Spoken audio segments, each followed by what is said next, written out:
Katulong ka lang, Lira. Wala kang karapatan na makialam sa pagpapalaki ko sa anak ng fiancé ko. Sigaw ng malditang si Vanessa habang pilit inihiwalay si Sophie mula sa bisig ng kanyang yaya. Nanginginig si Lira sa galit. Niyakap niya ang batang umiiyak. Kung tunay kang maging ina, hindi mo siya sasaktan. Bulyaw niya. Mariing tinitigan ng babaeng nakataas ang kilay. Napatigil ang lahat nang biglang bumukas ang pinto at tumambad ang bilyonaryo. Nanginginig ang kanyang kamay habang pinapanood ang eksena. Ngunit hindi iyon na ikinagulat ng lahat.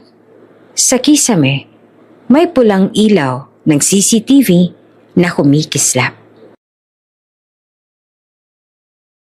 Bago ka pa lang sa channel neto, ibang kwento ni Ate Jane, istorya mo, ikwento ko. Huwag kalimutang pindutin ang notification bell at subscribe mo.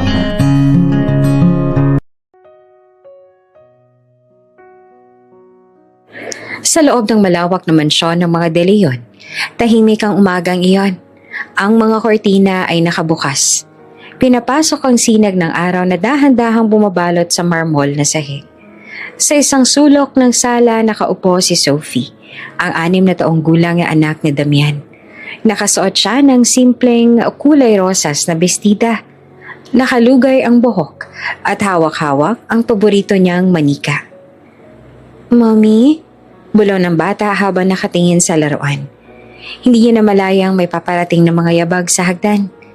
Malalakas at matutunog na tila ba sadyang pinaparinig sa buong bahay ang dating ng hakbang. Lumabas mula roon si Vanessa, ang fiancé ng kanyang ama. Naka-high heels, suot ang mamahaling silk robe, nakataas ang kilay habang tinititigan ang bata. Sophie, malamig niyang sabit. Ilang beses ko bang sasabihin na huwag mong ikalat ang mga laruan mo dito sa sala? Para kang walang pinag-aralan. Napayuko ang bata. Mabilis sa tinipon ng mga laruan. Ngunit kahit anong pilit niyang maging mabilis, may narinig siyang malakas sa tunog. Isang manika ang nalaglag at gumulong sa paanan ni Vanessa. Diyos ko, pati ba naman to? Nakakainis! Sigaw ng babae.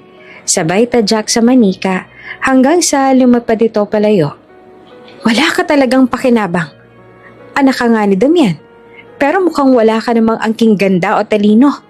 Kawawa naman ang tatay mo. Parang binuhusan ng malamig na tubig si Sophie. Naninikip ang dibdib niya at gusto na lang umiyak. Pero pinigilan niya. Alam niyang hindi gusto ni Vanessa na makita siyang mahina.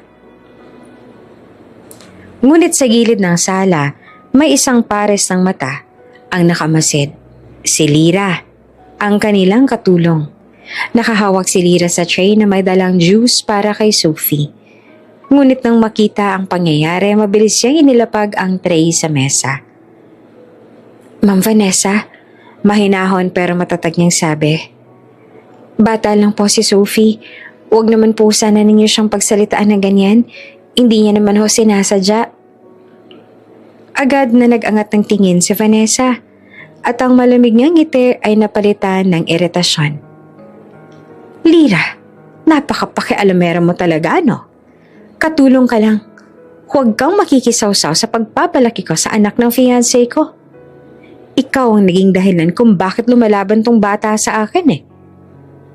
Mabilis na lumapit si Vanessa kay Sophie at hinila ang braso ng bata. Tumayo ka riyan. Hindi ka dapat kumakampi sa mga taong wala sa lugar. Tulad ng yaya mong yan. Napahikbi si Sophie. Hawak ang braso niyang medyo namula dahil sa higpit ng kapit. Hindi naman nakatiis si Lira. Lumapit siya at maingat na hinawakan ng bata. Inilayo kay Vanessa. Ma'am, pakiusap. Huwag niyo naman siyang hawakan ng ganyan. Bata pa po siya. Kung may pagkukulang man, ako na lang ho sisihin ninyo. Tumaas lalo ang kilay ni Vanessa. Ikaw? Inaako mo talaga na ikaw ang dahilan kung bakit lumalaban sa akin ang batang ito? Hindi ka ba natatakot na mawalan ng trabaho?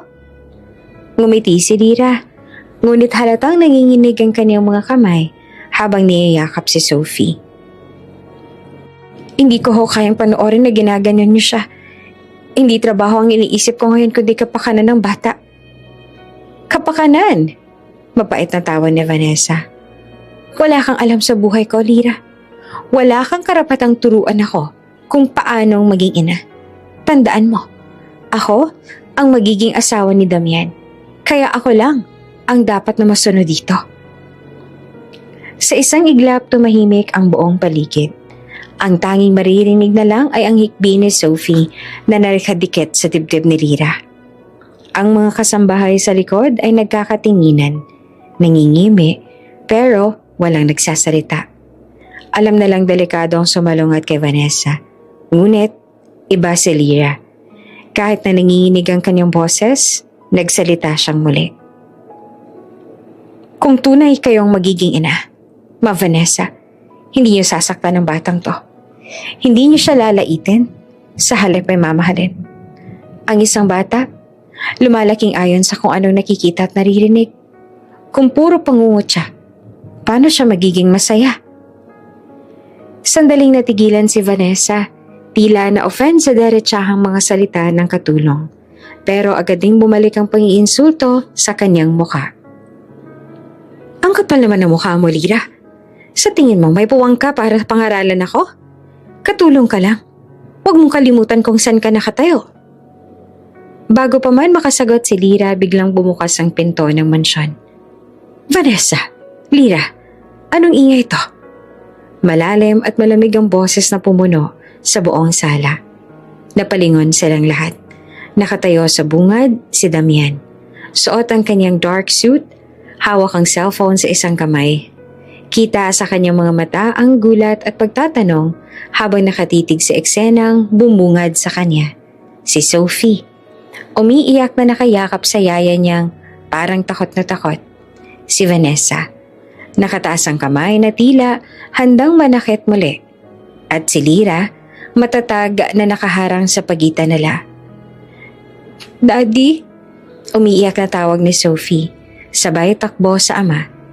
Agad siyang binuhat ni Damian at lalong lumalim ang kanyang paghinga nang makita ang pamumula sa braso ng anak. Nagkatinginan sina Vanessa at Lira. Si Vanessa mabilis nang ngumiti, tila nagsusuot ng maskara. Honey, hindi mo naiintindihan. Nagwawala lang ang bata. Sinusubukan ko lang siyang disiplinahin. Pero bago pa siya makapagsalita pa, nakatingin si Damian sa kisame. Tahimik siya, ngunit halatang kumukulo ang damdamin. At sa sandaling iyon, walang nakakaalam kung sino ang unang babagsak. Ang malupit na fiancé o ang katotohanang matagal nang tinatago. Lumipas ang ilang araw matapos ang insidenteng mundik madatna ni Damian. Akala ni Lira ay matatauhan si Vanessa. Ngunit lalo lamang lumalala ang trato nito kay Sophie. Kapag wala ng bilyonaryo sa mansyon, bumabalik ang tunay na anyo ng fiancé. Mapanlait, mapanakit, at walang habag sa bata. Isang hapon, tahimik na naglalaro si Sophie sa kanyang kwarto. May hawak siyang krayola at notebook kung saan ginuguhit niya ang isang pamilya. Siya, ang kanyang ama, at isang babae na hawak ang kanyang kamay. Walang mukha ang ginuhit niya para sa ina. Tila ba hindi niya alam kung sino ang dapat na ilagay. Pumasok si Vanessa na hindi man lang kumakatok. Ano yan? Malamig ang tono. Lumapit siya at kinuha ang notebook. Nang makita ang guhit, hindi mo ba alam na nakakahiya yan? Ang pangit ng drawing mo. Wala kang talento, Sophie. Natigilan ng bata. Napayuko siya. Pilit pinipigilang umiyak. Ngunit naroon si Lira. Tahimik na nakatayo sa gilid. Abala sana sa pag-aayos sa mga damit. Ma'am Vanessa? Magalang ngunit mariing wika ni Lira. Ginuguhit lang po niya ang gusto niyang pamilya. Wala naman na yatang masama doon. Agad siyang nilingon ng fiancé. Ikaw na naman? Hindi ba't sinabi ko na, huwag kang makikialam sa pagpapalaki ko sa batang ito. Baka nakakalimutan mong wala kang karapatan para magturo. Ngumisi siya at binalik ang notebook kay Sophie. Ngunit hindi na ito maayos. Pinunit niya ang kalahating pahina bago ibinagsak sa sahig. Maglinis ka ng kalat mo. Hindi ko kailangang makita ang mga walang kwentang guhit na yan. Hindi na nakapagtimpi si Sophie. Umagos ang luha sa kanyang pisngi. Mabilis na nalapitan siya ni Lira. Marahang pinahid ang luha at mahigpit na niyakap ang bata. Shhh! Tahan na, Iha. Magaling ka. Maganda ang drawing mo. Bulong niya habang pinapakalma ang bata. Ngunit sa loob-loob niya, kumukulo ang galit. Paulit-ulit na ba talagang ganito ang mangyayari? Kinabukasan, mas matindi ang pangyayari. Habang naglalaro si Sophie sa maliit na mesa, aksidenteng natapon nito ang basong may gatas. Kumalat ang puting likido sa marmol na sahig. Mabilis siyang tumayo. Halatang kabado. Sorry po. Narinig iyon ng fiancé na noon ay pababa ng hagdan. Ano na naman to? Mabilis siyang lumapit. Kita ang apoy sa mga mata. Hinila niya ang bata sa braso at tinaasan ng kamay. Tila ba handang sampalin. Sophie, lagi ka na lang palpak. Wala kang mararating kung puro kagaguhan ang ginagawa. Pero bago pa dumampi ang kamay niya, mabilis na sumingit si Lira. Nahawakan niya ang braso ni Vanessa. Pinigilan ng paglapag ng sampal. Ang lakas ng pagkakakabig kaya napaatras si Vanessa. Napatingin sa kanya na puno ng galit. Anong ginagawa mo? Singhal ng fiancé. Ma'am, tama na po. Nanginginig ang boses ni Lira pero hindi siya umurong. Hindi po kasalanan ni Sophie na matapon ng gatas. Hindi niya naman po sinasadya yun. Bata lang po siya. Huwag niyo naman siyang saktan. Napakagatlabi si Vanessa. Halos hindi siya makapaniwala na hinaharang siya ng isang katulong. Ikaw, nakakalimot ka na yata kung sino ka. Ako, ang magiging asawa ng amo mo. At isa ka lang tauhan dito.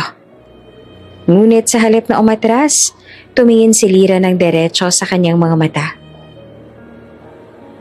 Kung totoo kayong magiging ina, hindi niyo kailanman itataas ang kamay niyo sa isang bata. Kahit ano pa pong posisyon ko rito, hindi ko hahayaang may masaktan na inosente.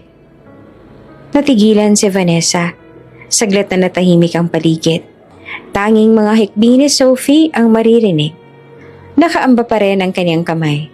Ngunit dahan-dahan niya itong ibinaba, sabay talikod. Bahala ka, malamig yung sambit. Pero tandaan mo, Lira, isang tawag lang kay Damian at pwede kang mawala sa mansyon na ito. Mabilis siyang umalis, iniwan ang tensyon sa silid. Agad na yumakap si Sophie kay Lira, humahagulgol. Iyaya, natatakot ako kay Tita Vanessa. Ayoko na po. Mahigpit na niyakap siya ni Lira. Pinapahid ang mga luha ng bata. Huwag kang matakot, Sophie. Nandito ako. Hindi kita pababayaan. Umupo sila sa gilid ng kama. At buong gabi, hindi bumitaw si Lira sa yakap. Sa bawat tikbi ng bata, mas lalo siyang nagtatag ng panata sa kanyang sarili. Na anumang mangyari, hindi niya hahayaang masaktan si Sophie. Ngunit habang dumadaan ng mga araw, mas malinaw sa kanya na hindi na ordinaryong sitwasyon ang kinakaharap nila. Ang mga masasakit na salita ni Vanessa ay nagiging tila mga sugat sa puso ng bata. At ang takot na baka balang araw ay hindi na siya umabot para pigilan ang kamay ng fiancé. Iyon ang lalong nagpapabigat sa dibdib ni Lira. Sa dilim ng gabi habang natutulog si Sophie, nakaupo si Lira sa tabi ng kama. Nakatingin sa maliit na mukha ng bata. Tahimik siyang nagdasal.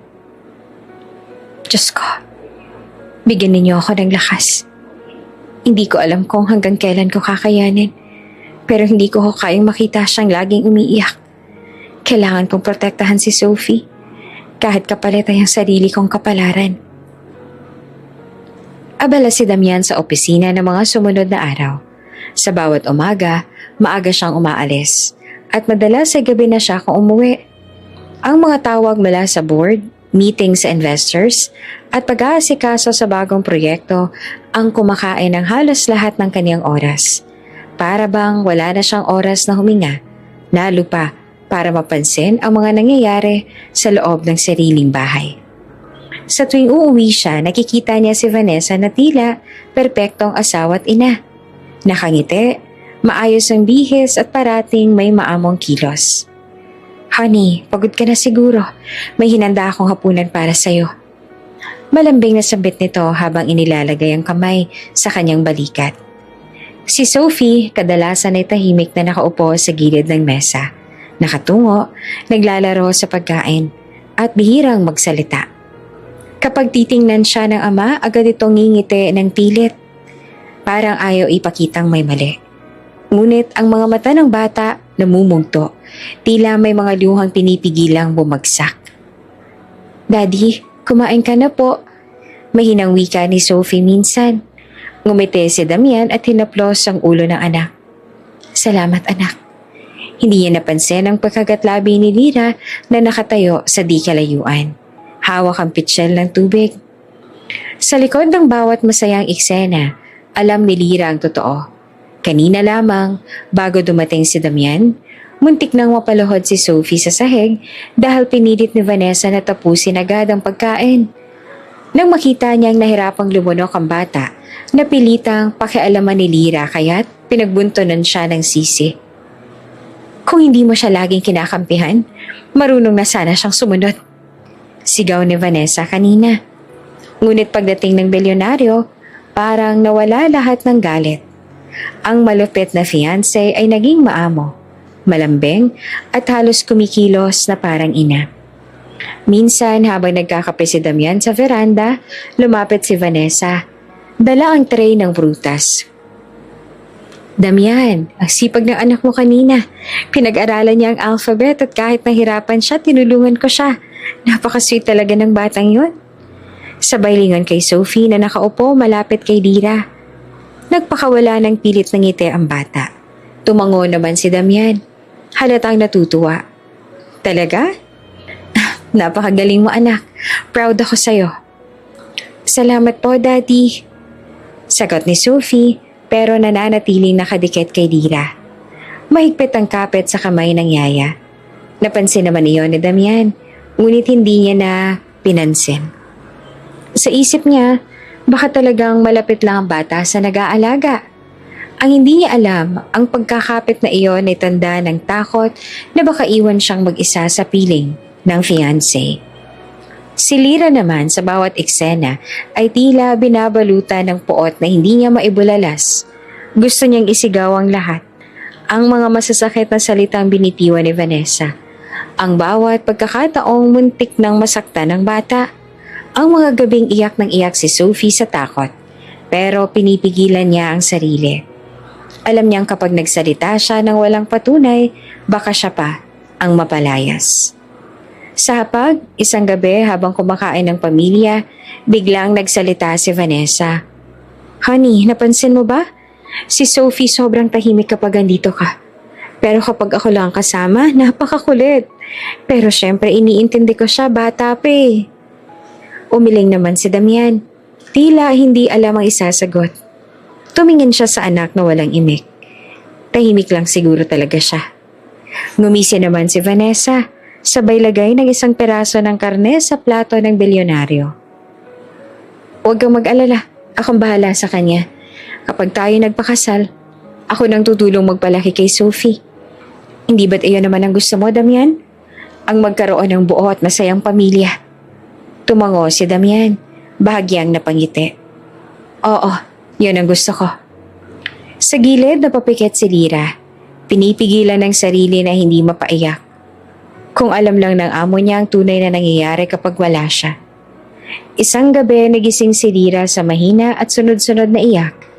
Tumayo siya mula sa kanyang maliit na silid at agad na nagtungo sa kwarto ni Sophie.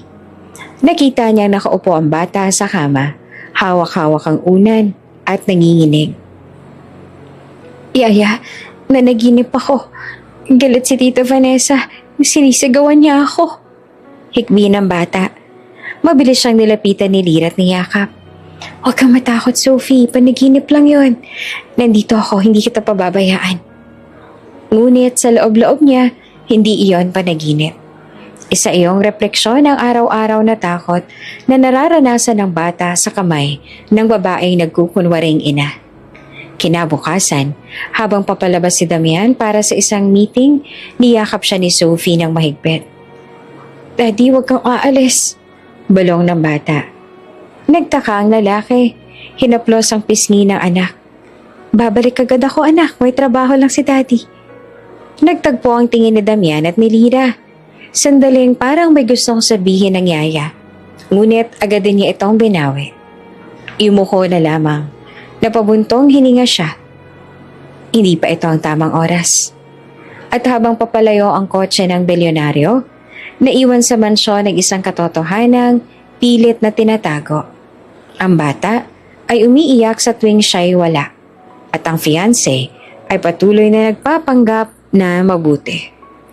Sa isang sulok, habang pinagmamasa ng pagyakap ni Sophie sa kanyang bewang, mahigpit na pinangako ni Lira sa sarili. Kung patuloy na bulag si Damian, ako ang magiging mata ng batang ito. Ako ang magiging pader laban sa babaeng yon. Mainit ang sikat ng araw na iyon. Pero sa loob ng mansyon, malamig ang simoy ng tensyon. Kakaalis pa lamang ni Damian at muling lumabas ang tunay na ugali ni Vanessa. Hawak ni Sophie ang maliit na libro ng mga kwento. Nakaupo sa sofa habang binabasa ng mahina ang mga letra. Si Pinocchio. Pautal-utal niyang bigkas.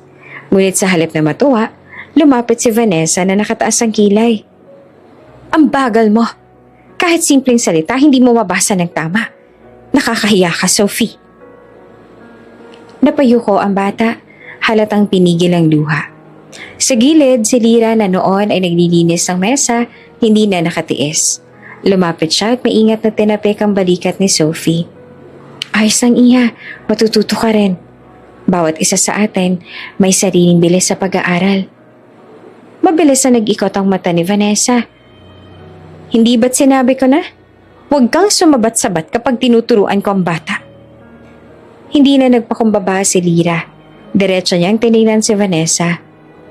"Ma'am, pakiusap. Huwag na po ninyong idamay si Sophie sa galit ninyo. Bata lang siya at natututo pa." Parang napaso naman si Vanessa sa sinabi. "Ano?" Halos pasigaw niyang sagot.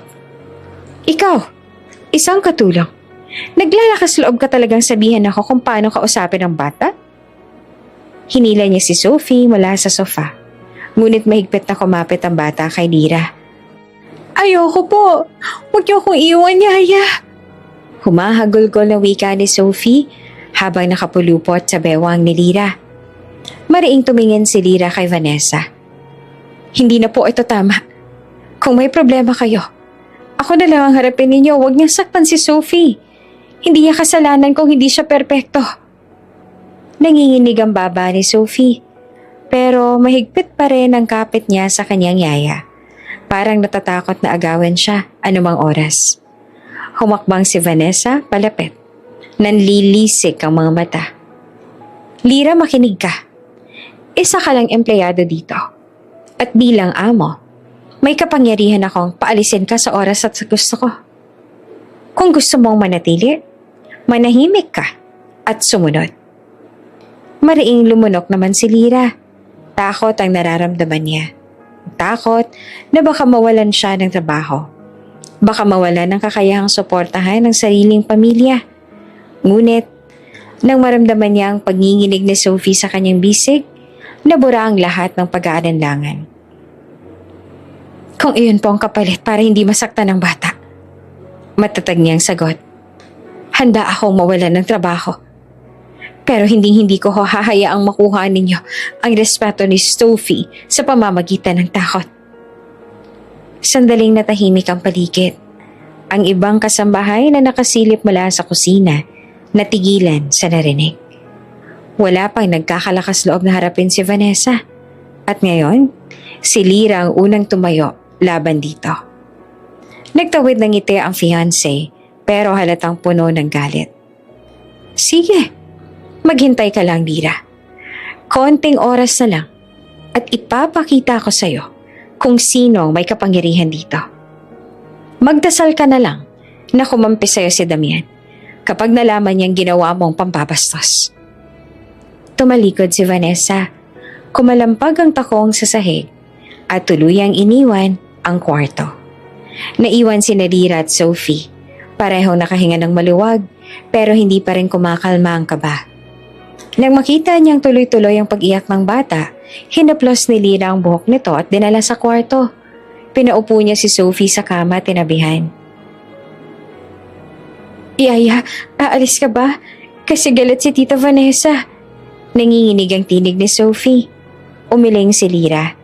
Pinisil ang kamay ng bata. Hindi ako aalis hanggat kailangan mo ako. Kahit pagalit siya, hindi kita iiwan. Niyakap siya ni Sophie ng mahigpit. Tila ba ayaw nang bumitaw. Ang init ng yakap ng bata ay nagsilbing lakas kay Lira. Kahit anong banta ni Vanessa, mas mahalaga ang kaligtasan at kagalakan ng batang minahal niya na parang sariling anak. Sa mga sumunod na araw, mas ramdam na ni Lira ang malamig na tingin ni Vanessa sa kanya. Kapag kaharap si Damian, mabait ito.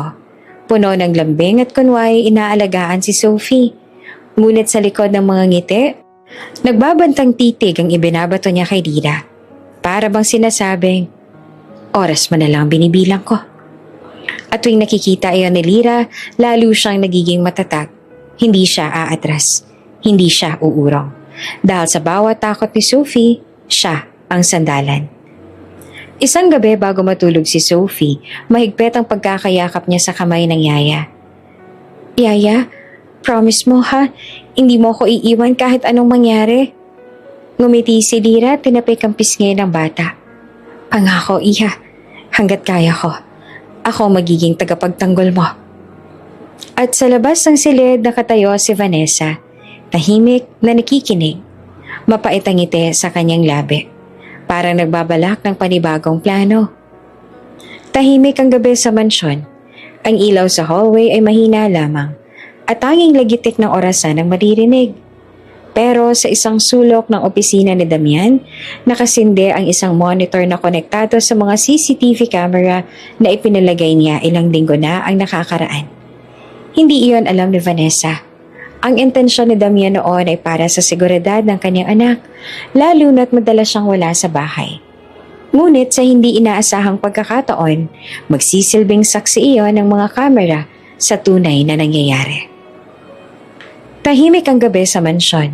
Sa labas, maririnig ang ihip ng hangin na humahampas sa mga kortina ng bintana ni Sophie. Sa unang tingin, payapa ang lahat. Ngunit sa loob ng silid ng bahay, ibang mundo ang nagaganap. Si Vanessa nakatayo sa harap ng maliit na mesa kung saan naglalaro si Sophie gamit ang krayola at papel.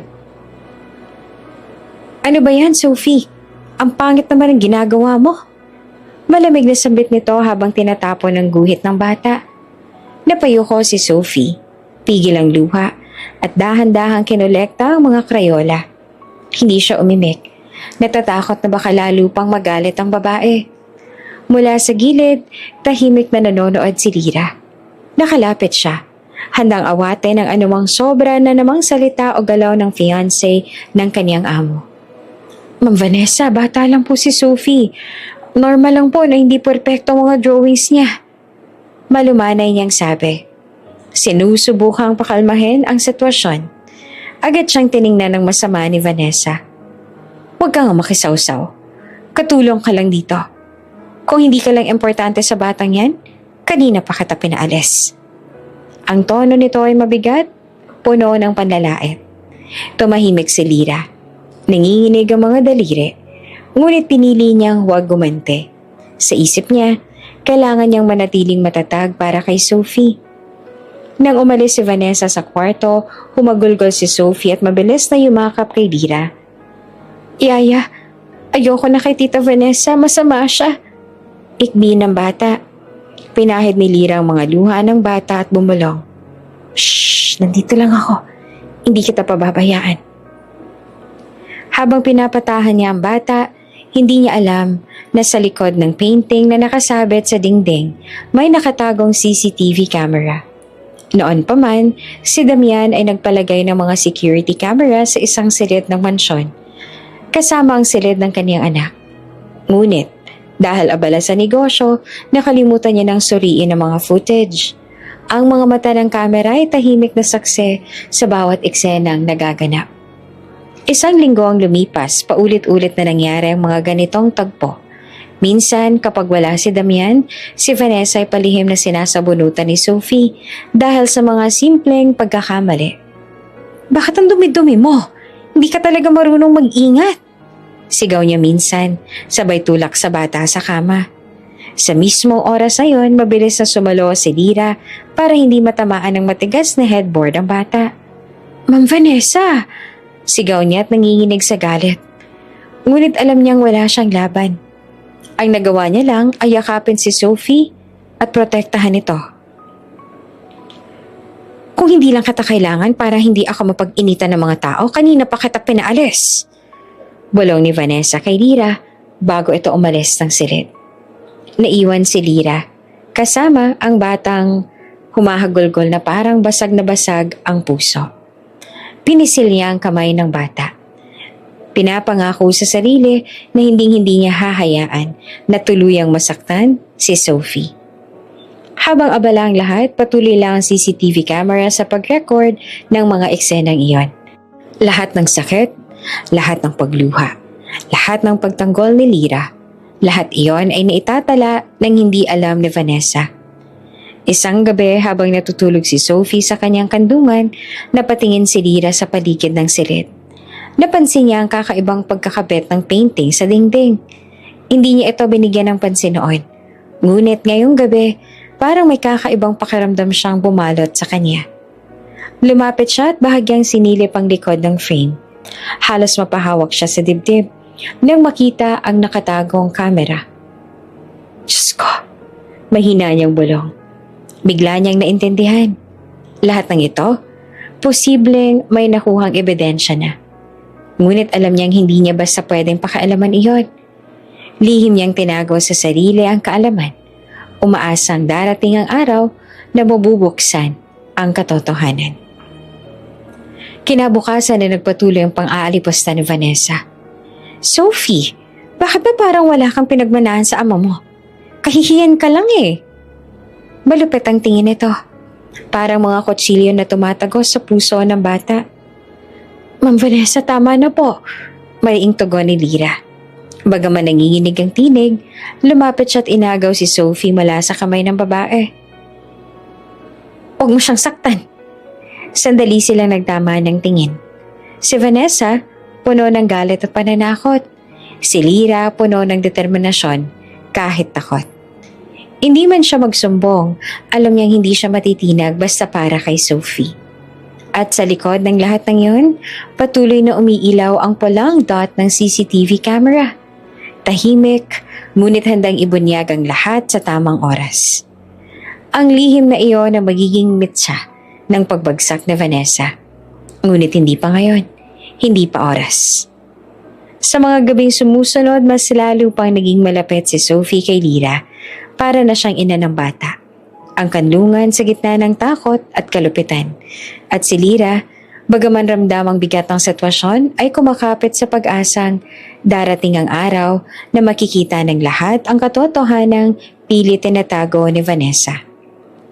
Sa ngayon, sila muna ang magtitiis. Ngunit ang kamera, walang kapaguran sa pagbabantay. Nakahandang magpatotoo sa tamang panahon. Maagang nagbalik si Damian mula sa opisina. Pagkapasok pa lang sa mansyon, sinalubong siya ni Vanessa na tila ba sabik na sabik. Nakaayos ang buhok, nakasuot ng mamahaling bestida at pilit na nakangiti. Ngunit sa ilalim ng maputing ngiti ay may nakatagong galit at pagkabalisa. "Damian," bungad niya, nilapit ang sarili sa lalaki. "Kailangan na nating mag-usap." Napakunot naman ng noo ni Damian. "Ano yon, Vanessa?" Malamig ang buntong hininga ng babae bago nagsimulang magsalita. "Mukhang hindi na ako makatiis. Iyong katulong na si Lira, nilalason niya ang isip ng anak mo laban sa akin. Lahat ng sinasabi ko, sinasalungat niya. Para bang siya ang ina. At ako ang walang karapatan. Umigting ang panga ni Damian. Anong ibig mo sabihin? Halata naman. Mabilis na tugon ni Vanessa. Kapag sinasabihan ko si Sophie ng tama, agad na siyang sumisingit. Kinukumbinsi ang bata na hindi ako mabuting tao. Kaya tuloy, hindi na ako nirespetuhan ni Sophie. Damihan kung mahal mo talaga ako at gusto mo ng maayos na pamilya, kailangan mong alisin ang babaeng yan. Sa sandaling yon, hindi mapigilan ni Damian ang init ng ulo. Bagamat napanood niya na ang ilang kuha sa CCTV, hindi niya palubos na iniintindi ang lahat. Ang biglaang sumbong ni Vanessa ay nagpatindi ng kaniyang pag-aalinlangan. Tinawag niya agad ang isa sa mga kasambahay. Pakisabi kay Lira, puntahan niya ako sa sala. Pagdating ni Lira, tahimik itong nakayuko. Kasama niya si Sophie na mahigpit na nakahawak sa kanyang palda. Lira, malamig na sabi ni Damian. May reklamo laban sa'yo. Totoo bang sinisiraan mo si Vanessa sa harap ng anak ko? Napataas ang ulo ni Lira. Nanlaki ang mga mata. Sir, hindi po. Kailanman na hindi ko po gagawin yan. Hindi ka ba nakikisawsaw kapag pinapagalitan siya ni Vanessa? Dagdag pa ni Damian. Ang tinig niya ay matalim. Sandaling natahimik si Lira, tsaka dahan-dahan nagsalita. Kung pumapasok man ako, iyon ay dahil nasasaktan na ang bata. Hindi ko ho kayang tiisin na nakikita siyang pinapahiya o tinutulak. Sir, hindi po ako nangang-away. Tinutupad ko lang po ang tungkulin ko. Ngunit bago pa siya makapagsalita ng higit, sumabat si Vanessa. Ayan ka na. Kita mo na, Damian? Hindi siya marunong rumespeto. Palagi siyang may palusot. Paano ka makakatiyak na hindi siya minamaniobra ang isip ng anak mo? Lumapit si Sophie. Humikbe at yumakap kay Lira. Daddy, hindi totoo yun. Si Yaya Lira lang ang laging nagtatanggol sa akin. Huwag mo siyang palayasin, please. Nagingit-ngit na si Damian. Hindi dahil sa anak, kundi dahil sa gulong nangyayari sa mismong bahay niya. Enough! Sigaw niya. Lira, ilang taon ka nang nasa serbisyo ko. Pero kung nilalason mo ang relasyon ng pamilya ko, hindi ko iyon palalampasin. Isa ka lang empleyado rito. At kaya kitang paalisin anumang oras. Nanlamig si Lira sa narinig, parang tinusok ang kanyang puso. Hindi siya makapaniwala na sa kabila ng lahat ng sakripisyong ginawa niya para kay Sophie, ito pa ang igagante sa kanya. Tahimik siyang lumuhod upang kausapin ang batang patuloy na umiiyak. Sophie, huwag ka mag-aalala. Kahit saan ako mapunta, hindi kita kalilimutan. Hindi! Ayoko! Halos pasigaw ang tugon ng bata. Basang-basa na ang pisngi ng luha. Daddy, please, huwag mong paalisin si Yaya. Siya lang nandyan para sa akin kapag wala ka. Nabitawan ni Damian ang malalim na buntong hininga. Napatingin siya sa anak at sandaling nanghina. Ngunit mabilis ding lumapit si Vanessa. Hinawakan ang braso niya. Damian, huwag kang magpadala sa iyak ng bata. Ito ang tamang gawin. Kung gusto mo magkaroon tayo ng maayos sa pamilya, edi alisin mo ang sagabal. Tila nagdilim ang paningin ni Lira habang pinagmamasdan ng eksena. Gusto niyang sumigaw. Gusto niyang isiwalat ang lahat ng nakita at naramdaman ni Sophie. Ngunit natigilan siya. Alam niyang kung magsasalita siya ngayon, lalabas lamang na nagsusumbong at ipinagtatanggol ang sarili. Sa kabila ng lahat, pinili niyang manahimik. Ang nangingibabaw sa puso niya ay ang lungkot. Lungkot para kay Sophie na muling mawawalan ng kakampi. Nagangat siya ng tingin at parahang tumugon. Sir Damian, kung iyon po ang desisyon ninyo, igagalang ko po. Pero sana, huwag mong ipagkait kay Sophie ang pagmamahal na kailangan niya. Baka hindi niya sabihin, pero ramdam ko ang bigat na dinadala ng puso niya. Hindi naman alam ni Damian kung bakit nanginginig ang dibdib niya sa mga salitang yon. Sandaling natahimik ang sala. Tanging hikbi lamang ni Sophie ang maririnig. "Daddy," bulong ng bata. Mahigpit pa rin nakakapit kay Lira. "Kung palalayasin mo si Yaya, hindi na kita kakausapin. Hindi ko kayang mawala siya." Tumagos iyon sa puso ni Damian. Napalunok siya. Hindi alam kung paanong tatapusin ang sitwasyon. Si Vanessa naman ay sumingit muli. "Nakikita mo? Nilaso na talagang isip ng anak mo. Pinapapili ka niya, Damian. Ako ba o ang katulong?" Sa tanong na yon, tila humaba ang katahimikan. Walang sumagot. Si Damian ay nananatiling nakaupo, hawak ang sentido. Habang si Lira ay nakaluhod pa rin. Tinatanggal ang mga luha ni Sophie. Ang isang maling akala, ang isang kasinungalingan, at ang isang pusong puno ng pangamba. Iyon ang bumalot sa buong mansyon. At sa gitna ng lahat, si Damian ay hindi pa handang aminin sa sarili kung sino ba talaga ang dapat paniwalaan. Tahimik ang buong mansyon ng gabing iyon. Halos lahat ng kasambahay ay nagpapahinga na. Tanging ilaw ng mga chandelier sa hallway ang nagbibigay liwanag. Galing sa mahaba at pagod na araw sa opisina, dumating si Damian nang halos hating gabi na. Papasok na siya sa sariling kwarto nang makarinig ng mahihinang sigaw mula sa silid ng kanyang anak. "Tumigil ka, Sophie. Huwag kang umiyak para lang sa atensyon." Boses iyon ni Vanessa, puno ng inis at panghahamak. Napahinto si Damian. Parang may malamig na dugong dumalay sa kanyang batok. Dahan-dahan siyang lumapit at bahagyang idinikit ang tenga sa pinto. Muli niyang narinig ang boses ng kanyang anak. Mahina, garalgal, at puno ng takot. "Tama na po, tita, please." Kasunod noon ay ang tunog ng isang bagay na nahulog at ang mabilis na yapak ng mga paa. Hindi na nakapigil si Damian. Marahas niyang pinilit ang seradora at bumungad ang eksenang hindi niya kailanman inakalang makikita. Nasa gitna ng kwarto si Vanessa, nakataas ang kamay. Handang hampasin si Sophie gamit ang isang stuffed toy na tila ginawang pamalo. Nakatalukbong ang kumot ng bata. Nanginginig habang pilit na umiiwas. Ngunit bago pa tuluyang bumagsak ang kamay ni Vanessa, mabilis na pumasok si Lira at sinalo ang galit nito. Mahigpit niyang hinawakan ang braso ng babae. "Ma'am, tama na!" Mariing wika ni Lira. Nanginginig ang tinig ngunit matatag ang titig. "Kung galit ka sa akin, ako na lang ang saktan mo. Huwag mong idamay ang bata." Napalingon si Vanessa. Gulat na gulat sa lakas ng loob ni Lira. "Bitawan mo ako. Walang karapatan ng tulad mo na pagsabihan ako." "Walang karapatan?" Mariin ang sagot ni Lira habang pinoprotektahan si Sophie sa kanyang likod. "Bilang tao, may karapatan akong itigil ang mali. At bilang yaya niya, responsibilidad kong ipaglaban siya." Si Sophie naman ay humagulhol. Mahigpit na niyakap sa bewang si Lira. "Yaya, huwag mo kong iwan, please." Namutla naman si Damian habang pinagmamasa ng lahat. Para siyang natigilan, naninigas ang katawan at tanging pintig ng puso lamang niya ang naririnig.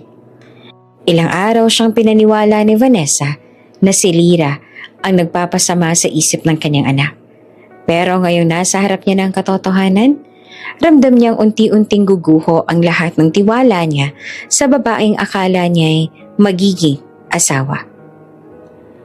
"Damian!" Sigaw ni Vanessa. Agad na nagbago ang tono. Pilit siyang umiti. Bagamat halatang nabigla sa presensya ng lalaki. "Hindi mo naiintindihan. Pinapakalma ko lang ang bata. Nagwawala kasi." "Huwag ka nang magsinungaling. Nakita akong lahat." Malamig na putol na Damian. Mabigat ang boses at nanilisik ang mga mata. Hindi nakakapagsalita si Vanessa. Lumapit si Damian sa anak na patuloy na humahagulhol. Marahan niyang hinaplos ang buhok nito. Ramdam ang panginginig ng bata. "Sophie, anak, andito na si Daddy." Mahinahon niyang bulong. "Dad, huwag mong palayasin si Yaya, please. Siya lang po nagtatanggol sa akin." Tuloy-tuloy ang iyak ni Sophie, halos hindi na makapagsalita ng maayos. Lalong nanghina si Damian. Ang bawat salita ng anak ay parang palaso na tumatama sa kanyang dibdib. Paano niya nagawang ipagsawalang bahala ang mga huling paalala ni Sophie? Paano niya piniling paniwalaan ang kasinungalingan kesa sa sariling dugot laman? Tahimik na nakatayo si Lyra sa gilid. Hawak pa rin ang kamay ng bata. Hindi na siya nagsasalita. Wala nang kailangang ipaliwanag. Ang lahat ay nakikita na mismo ni Damian. Sa loob-loob ni Damian, bumuo ang isang pagdududa na unti-unti nang nagiging malinaw na katotohanan. Si Vanessa ang tunay na sumisira sa kanyang anak at si Lyra ang siyang nagtatanggol dito sa lahat ng oras. Napayuko siya, humigpit ang kamao. Sa unang pagkakataon, ramdam niya ang bigat ng malaking pagkakamali. Kinabukasan, malamig ang simoy ng hangin sa mansyon. Walang imikan sa pagitan ni Damian at Vanessa. Tanging si Sophie at Lyra lamang ang magkasamang kumakain sa mesa. Habang tahimik lamang na nakamasid si Damian. Bawat galaw ni Lyra, bawat haplos niya sa buhok ng bata, bawat pag-abot niya ng tubig kay Sophie, lahat ng iyon ay parang mas malinaw na ebidensya para kay Damian. Samantalang si Vanessa ay pilit na nagpapanggap na maayos ang lahat. Nakangiti at nakikipag-usap, pero baka sa kanyang mga mata ang kaba at galit. Damian, bungad niya, pilit na magaan ang tono. Baka naman pwedeng pag-usapan natin ang nangyari kagabi o. Misunderstanding lang yon. Ngunit hindi siya nilingon ng lalaki. Nananatiling nakatutok si Damian kay Sophie. At nang matapos itong kumain, marahan niyang binuhat ang anak. Magpahinga ka muna sa kwarto, anak. Malambing niyang utos. Pagbalik niya sa hapag, nakatingin na siya kay Vanessa. Diretso, malamig, at puno ng hindi mapigil na galit. Kung misunderstanding mo niyon, bakit nanginginig sa takot ang anak ko kagabi? Matalim niyang tanong. Hindi nakasagot si Vanessa. Napalunok siya at sa unang pagkakataon, pakiramdam niya ay wala na siyang kontrol. Samantala, si Lyra naman ay nagkulong na lamang sa silid ng mga yaya matapos ihatid si Sophie sa kwarto. Naupo siya sa gilid ng kama. Ramdam ang bigat ng lahat ng pangyayari. Hindi niya alam kung anong susunod na mangyayari. Kung mapapalabas ba siya o kung tuluyan ng magigising si Damian sa katotohanan. Pero kahit anuman ang mangyari, isa lang ang malinaw sa kanya. Hindi niya pinagsisisihan ang ginawa kagabi. Mas mahalaga sa kanya ang kaligtasan ng bata kesa sa sarili niyang trabaho. At sa kabilang silid, si Damian ay nakaupo sa kanyang opisina. Nakatingin sa monitor ng CCTV na ilang beses nang umulit ng eksena. Paulit-ulit niyang pinanonood kung paanong pinoprotektahan ni Lyra ang anak niya. Kung paanong tinakpan ang sariling katawan ng bata upang hindi masaktan. At kung paanong nagsumamo si Sophie sa kanya.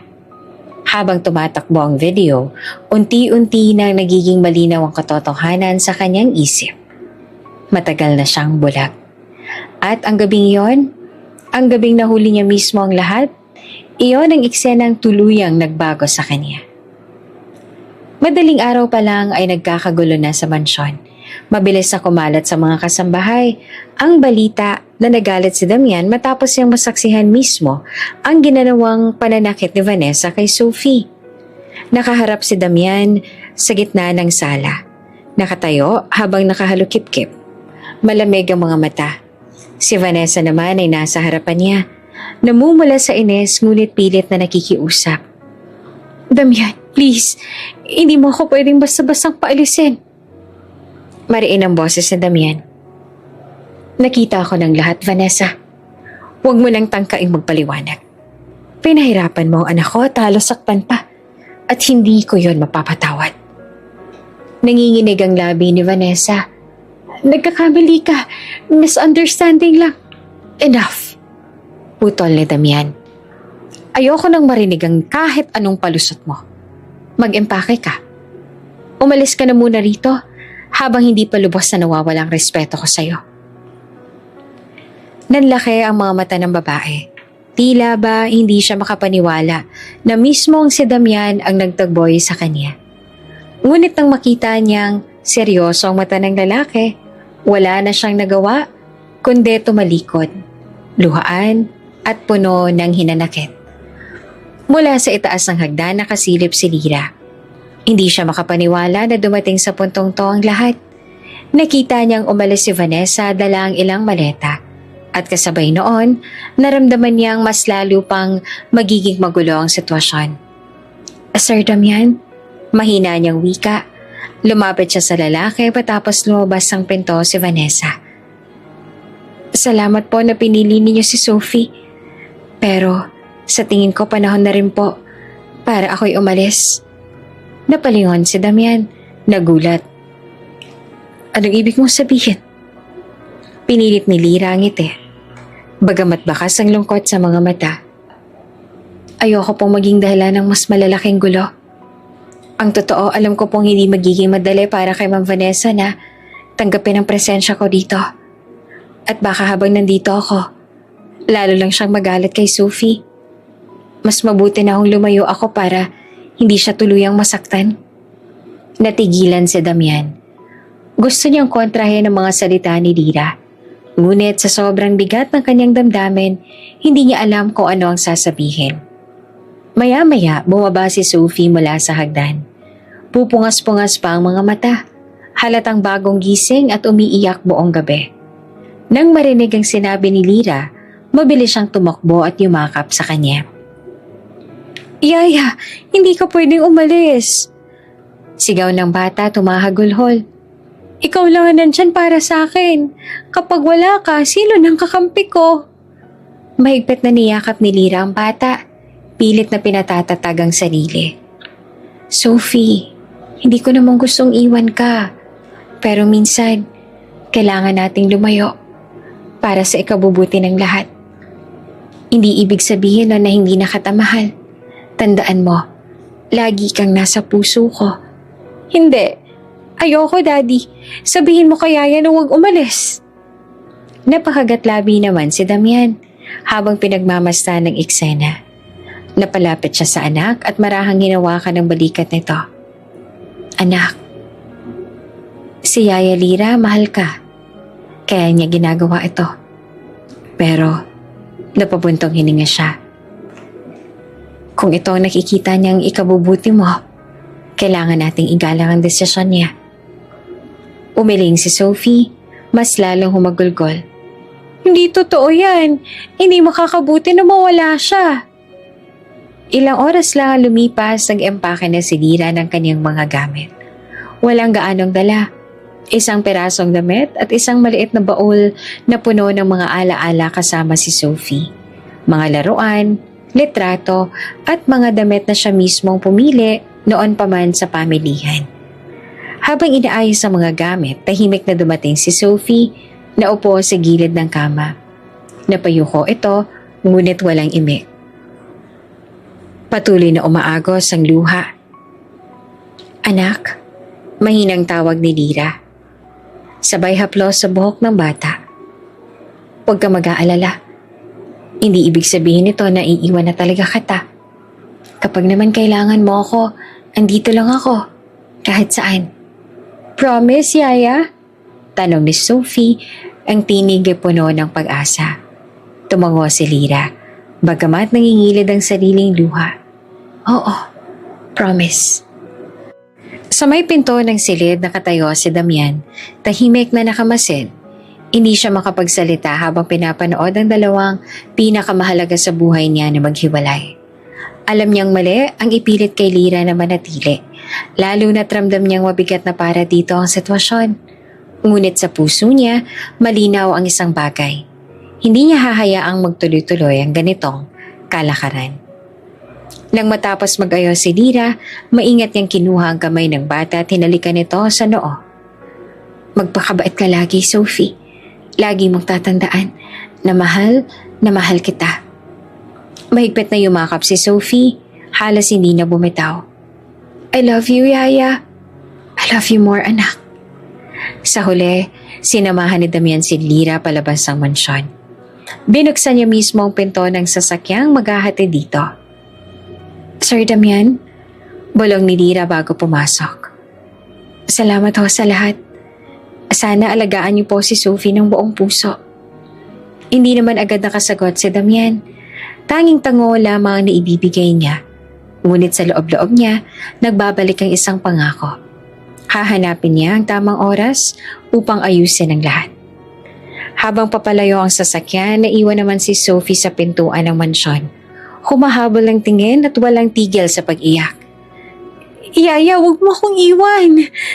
Ngunit hindi niya na narinig ang sagot. Ang tanging naiwan na lamang ay ang alaala ng pagmamahal at sakripisyong hindi kayang burahin ng kahit anong distansya. At sa katahimikan ng gabi, 3 puso ang parehong sugatan. Isang bata na naiwan, isang yaya na lumayo, at isang ama na ngayon lang nagsisimulang makita ang tunay na halaga ng mga taong pinabayaan niyang masaktan. Tahimik ang buong boardroom. Isa-isang umupo ang mga matataas na opisyal ng kumpanya ni Damian, kasama ang ilang pinagkakatiwalaang tauhan. Sa harap, nakatayo ang isang bodyguard na may hawak na laptop. Halatang kabado, ngunit determinado. Nakasandal si Damian sa kanyang swivel chair. Malamig ang ekspresyon. Halata ang pagod sa mukha niya mula sa mga kaganapan sa mansyon. Akala niya tapos na ang lahat nang pinaalis niya si Vanessa.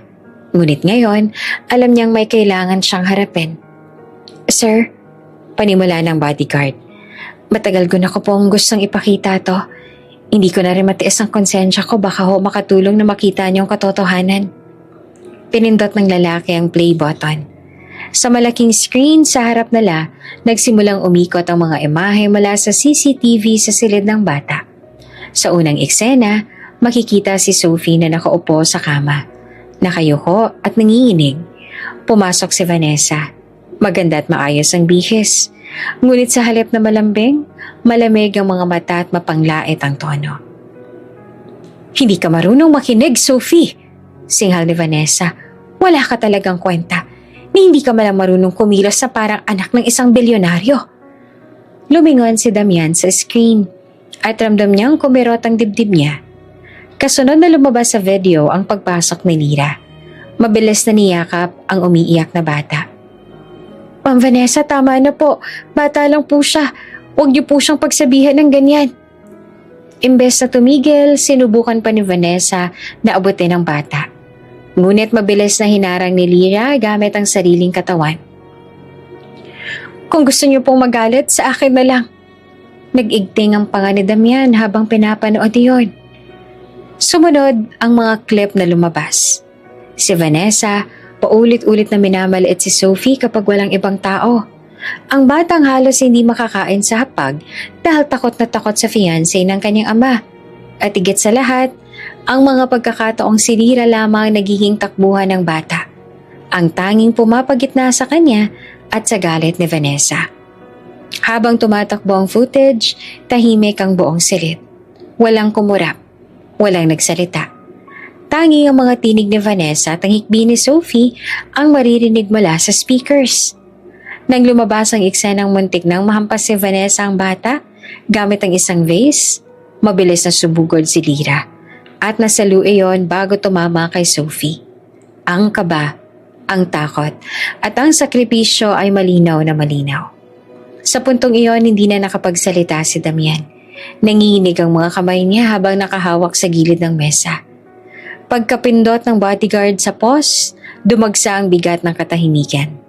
Lahat ng nakaupo sa mesa ay nakatingin kay Damian. Naghihintay ng reaksyon. Sir, mahina ang boses ng bodyguard. Lahat po ng ito, ilang linggo ko nang hawak. Natatakot na akong ipakita sa inyo dati dahil baka isipin ninyong nilalason ko kayo laban kay Ma'am Vanessa. Pero ngayon po hindi ko na kaya. Hindi ko kayang manahimik habang pinahihirapan ng bata at si Yaya Lira. Dahan-dahang tinungo ni Damian ang ulo. Pinisil ang sentido. Para siyang gumuho. Diyos ko, bulong niya. Anong klaseng ama ako? Nasa harap ko na pala ang lahat. Pero pinili kong pumikit. Pinaniwalaan ko ang mga kasinungalingan ni Vanessa at pinagdudahan ko pa si Lyra, ang taong tunay na nagmamahal sa anak ko. Ramdam niya ang pagkirot ng puso, parang dinudurog ng konsensya. Isang matandang board member ang tumikim. Damian, malinaw sa lahat ng ito na naloko ka.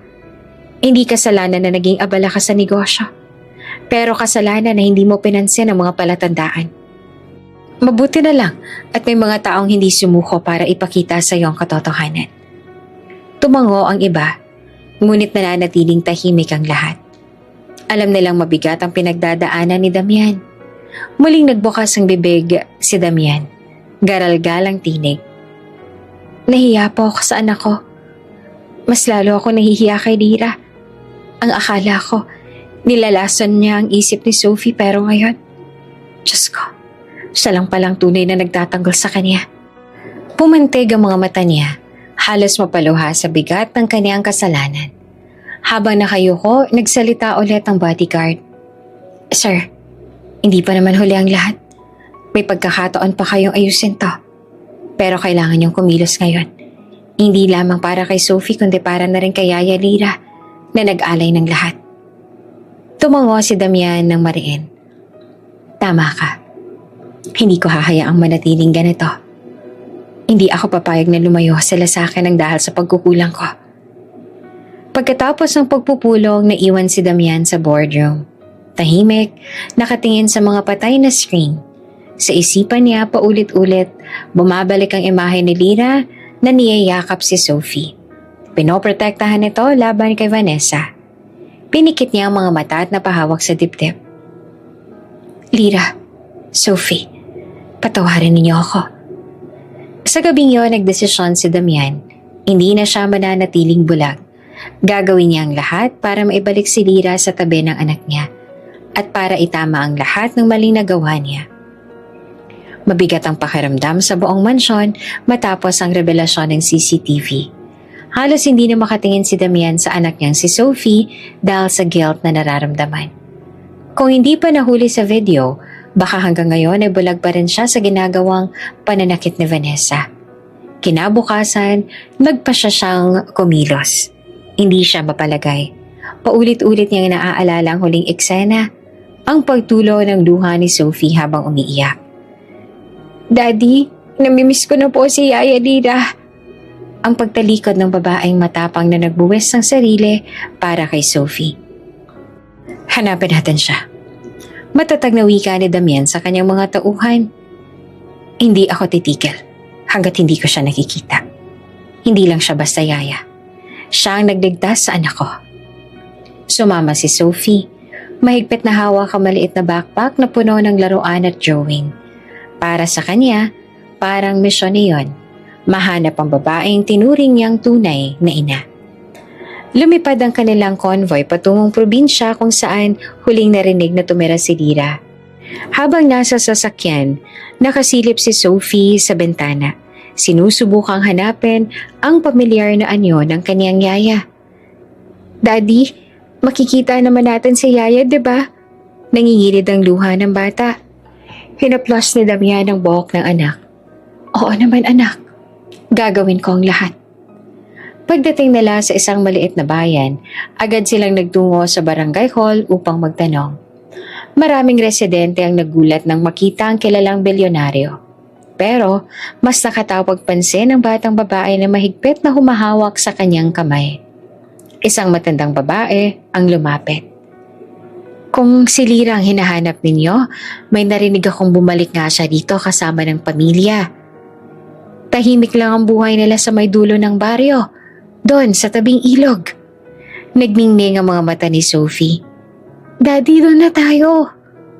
Ngunit pagdating nila sa tinutukoy na lugar, wala silang natatnan kundi isang maliit na kubo. Sarado ang pinto. May nakasampay na damit sa labas. May bakas sa mga yapak sa lupa. Palatandaang may nakatira nga. Kumatok si Damian. Ilang ulit pero walang sumagot. Sophie, baka wala sila ngayon. Malungkot niyang sambit. Pero Daddy, dito si Yaya, ramdam ko. Pilit ng bata. Habang abala sa paghahanap si Damian, pinakita naman ang simpleng buhay ni Lira kasama ang kanyang mga magulang at 2 nakababatang kapatid. Maagang nagising si Lira upang tumulong sa kanyang nanay sa pagtitinda ng gulay sa palengke. Kahit mabigat ang puso, pilit niyang nginingitian ang pamilya. Para sa kanya, sapat nang malayo siya sa gulo at intriga ng Maynila. Sa bawat gabi, bago matulog, yakap-yakap niya ang maliit na manikang regalo sa kanya ni Sophie. Doon na lang siya bumubulong. Sana, ligtas ka palagi, Sophie. Hindi niya alam na sa mga sandaling yon, ilang kilometro lang ang layo ng batang hinahanap siya.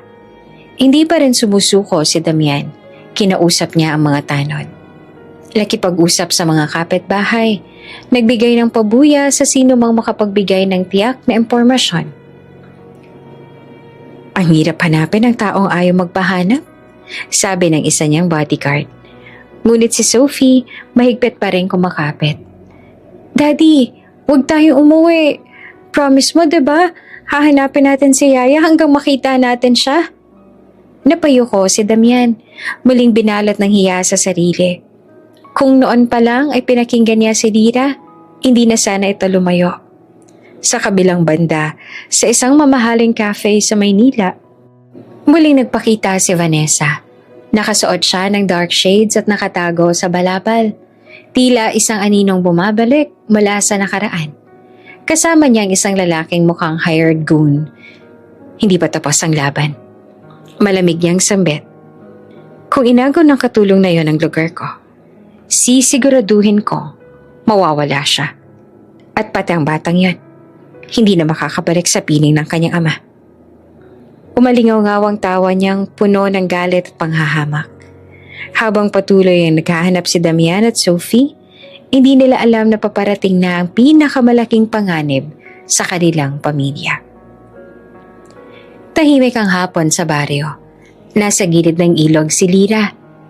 Naglalaba kasama ang kanyang ina at mga kapatid. Nakasuot siya ng simpleng duster. Ang buhok ay nakapusod, ngunit hindi maitatago ang ganda ng kanyang mukha.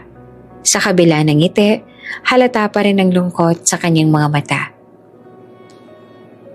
Lira, baka naman bumalik ka na lang sa Maynila. Sambit ng kanyang ina habang pinipiga ang isang baro. Sayang naman ang kabutihan ng batang si Sophie sa'yo. Napailing si Lira. Nay, mas mabuti nang malayo ako. Ayoko maging dahilan ng gulo, lalo na't may fiancé na si Damian.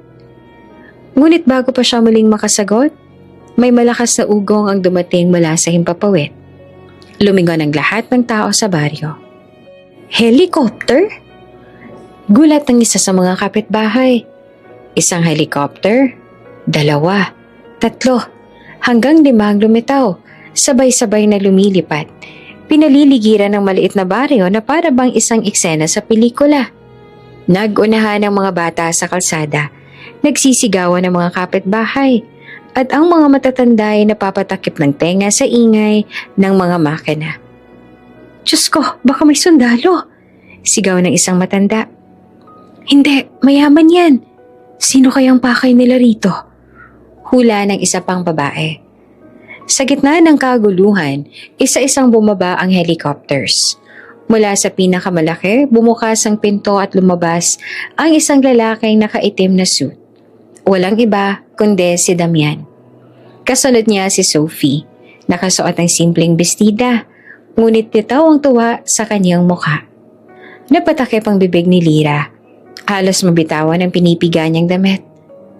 Diyos ko, si Sir Damian. Bulong niya.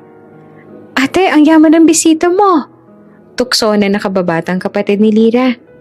Agad na kumalat ang chismis. Narinig ko, ikakasal daw si Lira sa mayor dito? Baka ito na yon, sabi ng isa. Hindi mayor yan, hoy, bilyonaryo yan. Aba, baka siya na lang mapapangasawa ni Lira. Dagdag pa ng isa. Halos mabali ang leeg sa kakasilip. Diretso si Damian sa kinatatayuan ni Lira. Walang pakialam sa mga matang nakamasid. Agad niyang sinalubong ang babae. Lira, malalim ang tinig niya. Nanginginig ang mga kamay. Huwag mo na akong iwasan. Nagkamali ako. Pinaniniwalaan ko ang maling tao. Ikaw lang nagmahal ng totoo sa anak ko. Halos mabasag ang dibdib ni Lira sa narinig. Gusto niya magsalita pero natigilan siya nang biglang kumaripas si Sophie at niyakap siya ng mahigpit. Yaya, sabi ko na makikita rin kita. Huwag mo na kaming iwan, please. Nangingiyak-ngiyak na pakiusap ng bata. Hindi naman napigilan ni Lira ang pagtulo ng luha. Mahigpit niyang niyakap si Sophie, sabay tingin kay Damian. Bakit mo pa ako hinanap? Hindi ba't mas maayos na umalis na lang ako? Umaling si Damian. Hindi maayos ang buhay namin nang wala ka. Ikaw ang bumuo sa anak ko. At ngayon, ikaw na rin ang bumuo sa akin. Lumapit ang mga tauhan ni Damian at magalang na kinausap ang pamilya ni Lira. Sir, ihanda na po natin sila. Nagulat ang nanay ni Lira. Ihanda? Para saan? Ngumiti si Damian. Sabay turo sa 5 helicopters. Isasama ko kayong lahat. Walang maiiwan. Ang pamilya ni Lira ay pamilya ko na rin.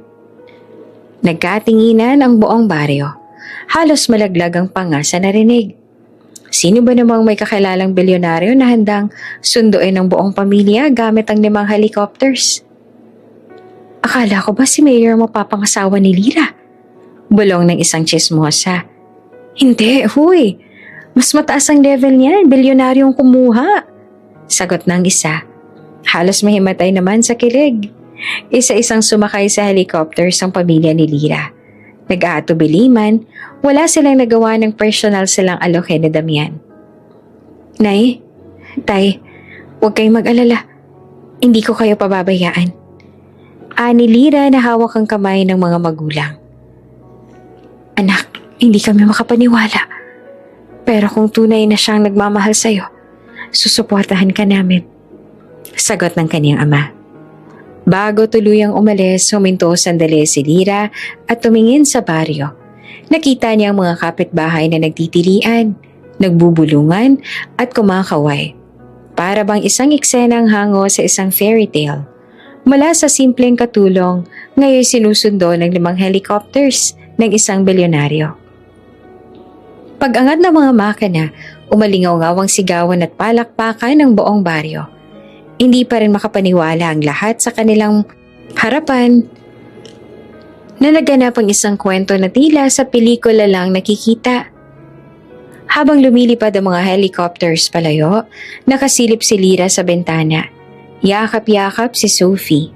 Sa unang pagkakataon, may bahid ng pag-asa sa kanyang puso. Ngunit sa kabilang dako, nakamasid si Vanessa mula sa malayo. Sakay ng isang kotse. Naka-dark shades siya at sa labi nakaguhit ang malamig na ngiti. Hindi pa tapos ang laban, Damian. Hindi mo siya makukuha ng ganun-ganun lang. Bulong niya na puno ng galit at panibugo. Paglapag ng mga helicopter sa malawak na hardin ng mansyon, parang malaking selebrasyon ang bumungad sa pamilya ni Lira. May mga nakahilera pang kasambahay at gwardya, handang sumalubong. Ang malalaking pinto ng mansyon ay dahan-dahang bumukas. Tila ba nagsasaad na may bagong kabanatang magsisimula. Si Sophie ang pinakaunang bumaba. Nakangiti siya habang mahigpit na hawak ang kamay ni Lira. Yaya, ito na yung bahay natin. Welcome home. Kasunod nilang bumaba ang pamilya ni Lira. Kinakabahan, hindi alam kung saan titingin. Sanay silang sa kubong gawa sa kawayan kaya't ang makapasok sa napakalaking mansyon na may kristal na chandelier at marmol na sahig ay halos hindi nila mawari. Diyos ko, bulong ng ina ni Lira, hawak ang dibdib. Para akong nananaginip. Sa loob naghihintay si Damian. Nakaayos at seryoso ang mukha. Tinapik nila ang balikat ni Lira bago humarap sa lahat. Mula ngayon, malakas ang boses na umalingaw-ngaw sa balwagan. Kilalanin ninyo si Lira. Hindi bilang katulong, kundi bilang taong pinakamahalaga sa akin at kay Sophie. Tahimik ang mga tauhan, pero halata sa mga mata nila ang pagkabigla. Lalong lumapit si Sophie kay Lira at yumakap. Wala nang aalis. Si Yaya Lira ang pamilya ko. Nagsimulang palakpakan ng ilang kasambahay, tanda ng pagpayag. Ngunit hindi lahat ay masaya. Biglang bumukas ang pinto.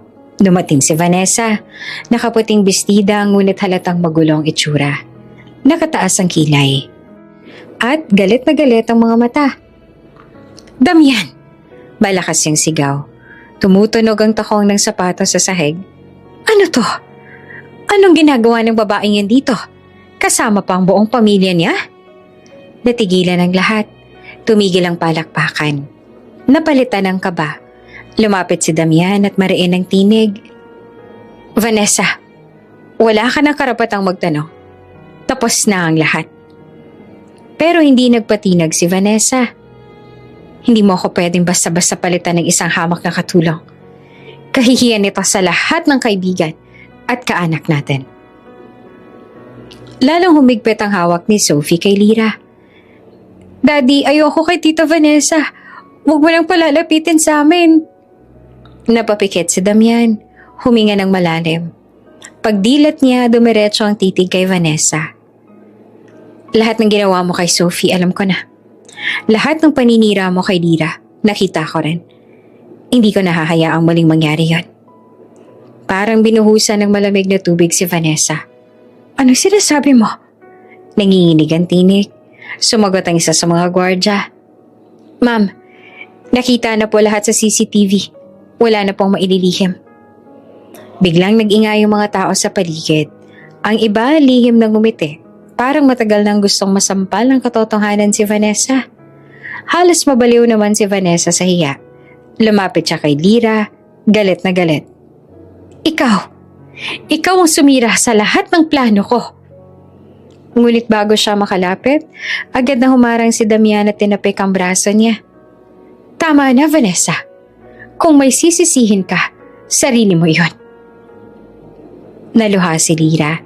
Hindi dahil sa takot kundi sa gulo ng sitwasyon. Pero ramdam niya ang proteksyon ni Damian. Bagay na noon lang niya nakita kung gaano ito katindi. Sa gitna ng kaguluhan, lumapit ang ina ni Lira. Mahinahon ang boses. Sir, baka pwedeng kami na lang umalis. Ayoko maging kami ang dahilan ng hidwaan. Umiling si Damian. Hindi. Kayong panauhin dito. Si Vanessa ang hindi na dapat manatili. Nanlaki ang mga mata ni Vanessa. Ako? Ang paaalisin mo? Ako na kinilala ng lipunan bilang kasama mo? Hindi mo na kailangang magpaliwanag, Vanessa. Sagot ni Damian. Hindi ako bulag. Nagtakbuhan ng ilang kasambahay para pigilan si Vanessa. Nang magsimulang magwala, sinisigaw niya ang pangalan ni Damian. Humihingi ng isa pang pagkakataon. Ngunit matatag ang lalaki, hindi na nagpakita ng awa. Wala ka nang babalikan, Vanessa. Simula ngayon, hindi ka na bahagi ng buhay namin. Umiyak si Sophie, ngunit hindi dahil sa lungkot, bagos dahil sa ginawa. Yumakap siya kay Lira, halos ayaw niyang bumitaw. Finally, Yaya, wala na si Tita. Hindi na ako masasaktan. Pagkatapos ng tensyon, muling nagsalita si Damian. Simula ngayon, ang mansyong ito ay tahanan ni Lira at ang pamilya niya. Respeto at pagkalinga ang dapat ibigay ninyo sa kanila. Isa-isang yumuko ang mga tauhan, tanda ng pagsang-ayon. Ang ina ni Lira halos maiyak. Hindi ko ay nakalang darating ang araw na to, Damian. Salamat at pinanindigan mo ang anak ko. Tumingin si Damian kay Lira. Dapat lang. Mula nang nakilala ko siya, unti-unti kong naiintindihan kung ano ang ibig sabihin ng pamilya. At ngayon, wala na makakapigil sa akin na ipaglaban siya. Nang naglalakad sila papasok sa loob ng mansyon, naramdaman ni Lira ang magkahalong kaba at tuwa. Sa kabila ng lahat ng pagsubok, naroon na sila sa lugar na minsang tila imposible. Ngunit sa kabilang dulo ng bulwagan, dumungaw si Vanessa. Hawak ng 2 gwardya. Galit na galit pa rin ang mga mata. Tila ba nangakong hindi matatapos doon ng lahat. At sa isip ni Lira, alam niyang hindi pa tapos ang laban. Ngunit ngayong kasama na nila si Damian at si Sophie, handa siyang harapin ang kahit anong bagyo. Tahimik ang gabi sa mansyon. Ang buong pamilya ni Lira ay nasa malaking dining hall kasama sina Damian at Sophie. Sa gitna ng mesa ay nakahain ng mga pagkaing hindi nila inaakalang matitikman. Steak, pasta, mga prutas na nakaayos sa parang pang-fiesta. Subalit higit pa sa pagkain, dama ni Lira ang init ng pagtanggap sa kanila. Kahit may ilang tauhan pa rin hindi makapaniwala sa nangyayari. Habang kumakain, napansin ng lahat na tila may mabigat na iniisip si Damian. Hindi siya tulad ng dati na puro negosyo ang laman ng isip. Ngayon, nakatitig siya kay Lira, na abala naman sa pagtulong kay Sophie na maghiwa ng karne. Lira, mahinahon niyang wika. Pwede ba tayong mag-usap pagkatapos nito? Nagtaka si Lira ngunit tumango. Sige po, Sir Damian. Pagkatapos ng hapunan, dinala ni Damian ang lahat sa malawak na hardin sa likod ng mansyon. Ang mga ilaw na nakapalibot sa mga puno ay kumikislap. Tila ba nagsasayaw sa ilalim ng bituin. Sa gitna ay may maliit na entablado. May nakahandang upuan para sa pamilya ni Lira. Nagkatinginan sila. Nagtataka kung anong mangyayari. Ngunit si Damian ay tila determinado. Tumayo siya sa gitna, huminga ng malalim, at tumingin kay Lira. Ngayong nandito na ang lahat ng taong mahalaga. Nagsimula siya. Mababa ang tinig, ngunit mariin. Gusto kong sabihin ang matagal ko nang tinatago. Kumunot ang noo ni Lira. Sir, ano pong ibig niyo sabihin? Sa halip na sumagot, dahan-dahan niyang inilabas ang isang maliit na kahon mula sa bulsa. Pagbukas niya, kumislap ang isang singsing na hindi basta-basta. Hindi lamang dahil sa kinang nito, kundi dahil sa bigat ng kahulugan. Lira, malalim ang tinig ni Damian. Ikaw ang gusto kong pakasalan. Nagulat ang lahat. Nabitiwan pa ang kapatid ni Lira, ang basong hawak niya. Ang kanyang ina ay napakapit sa dibdib, parang hindi makapaniwala. Si Lira naman ay natigilan. Para siyang tinamaan ng malakas na hangin na hindi makuha ang tamang hinga. Sir? Ako? Halos pabulong ang tanong niya, puno ng pagdududa. Hindi ako nagbibiro, tugon ni Damian. Diretso ang tingin sa kanya.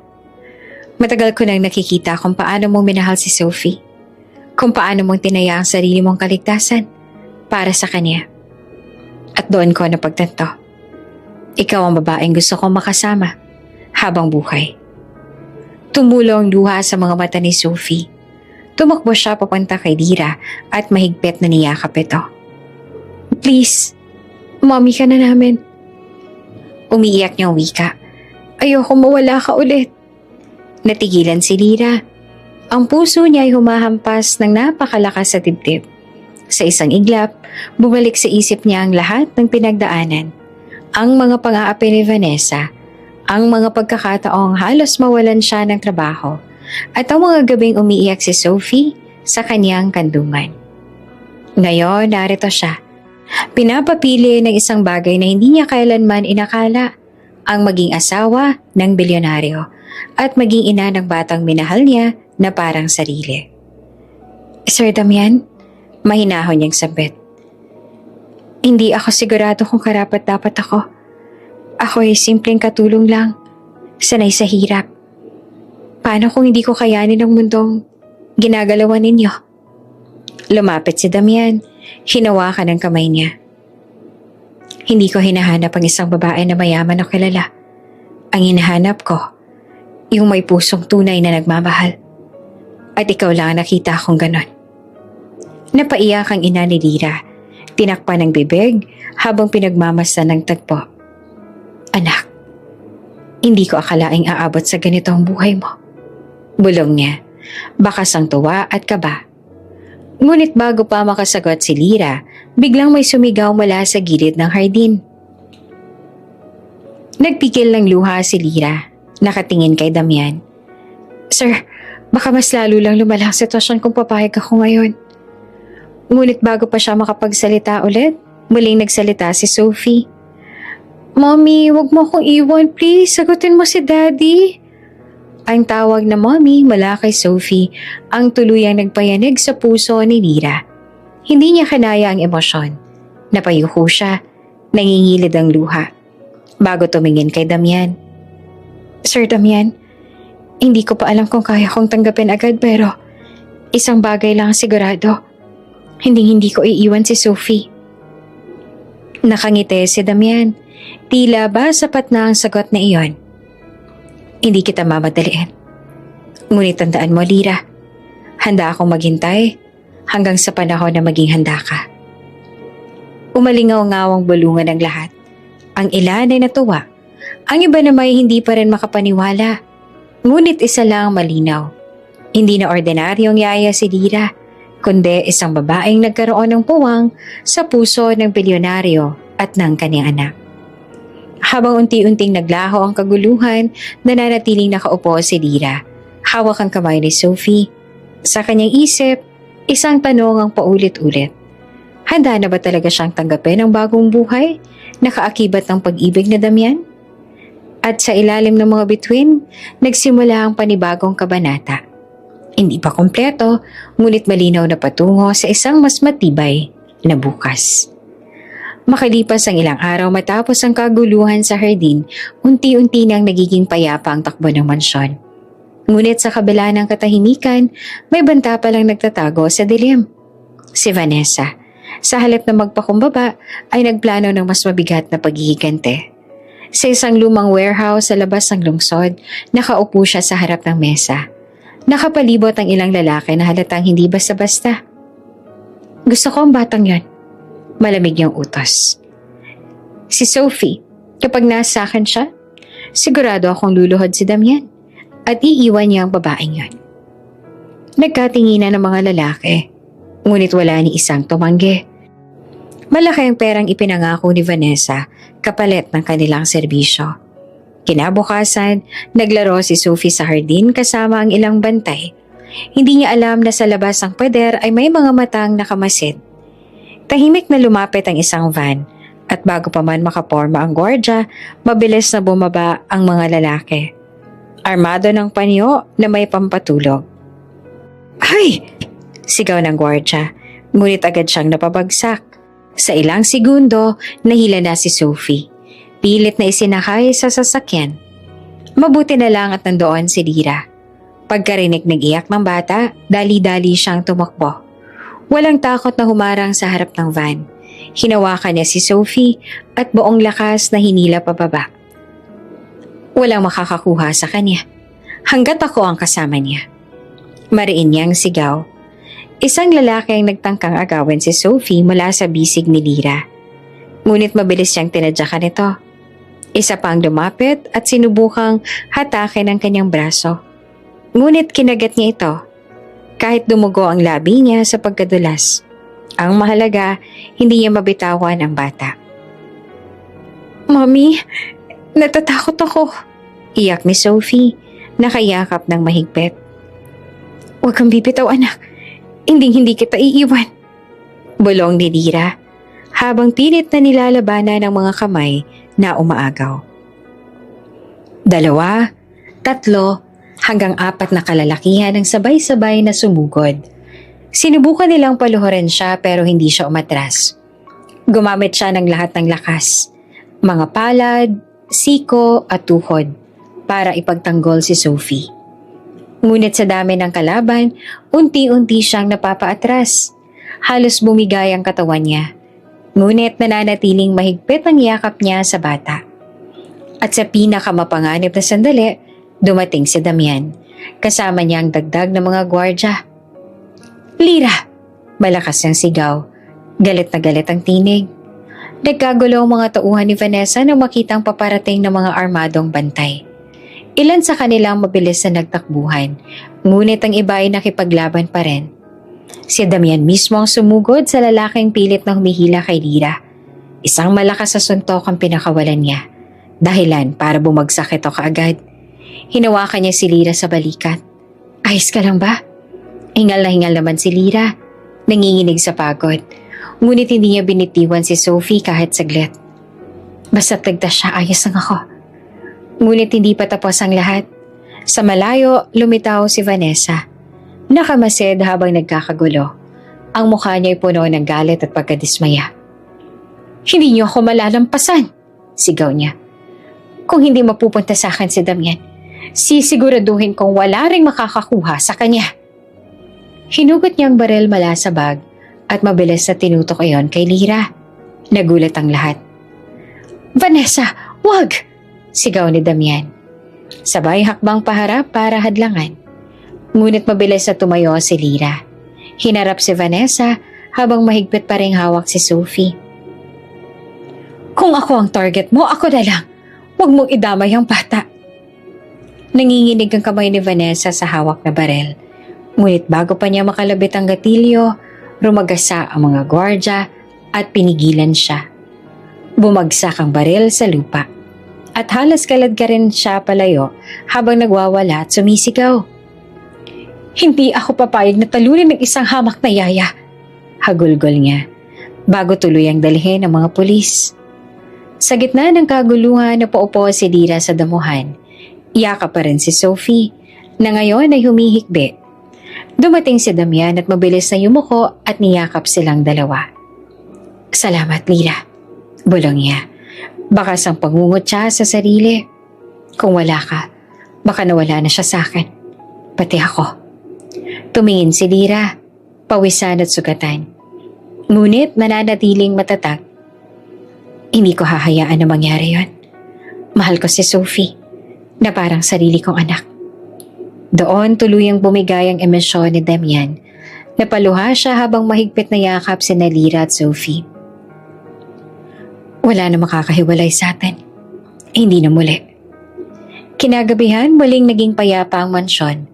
Matapos madala sa kulungan si Vanessa at ang mga tauhan nito, si Sophie nakahiga sa kama. Mahimbing na natutulog sa tabi ni Lyra. Si Damian nakaupo malapit. Hindi inaalis ang tingin sa kanila. Ang imaheng iyon, isang batang ligtas at isang babaeng handang magsakripisyo, ang nagpatibay sa kanyang pasya. Hindi niya nahahayaang mawala pa si Lyra sa buhay nila.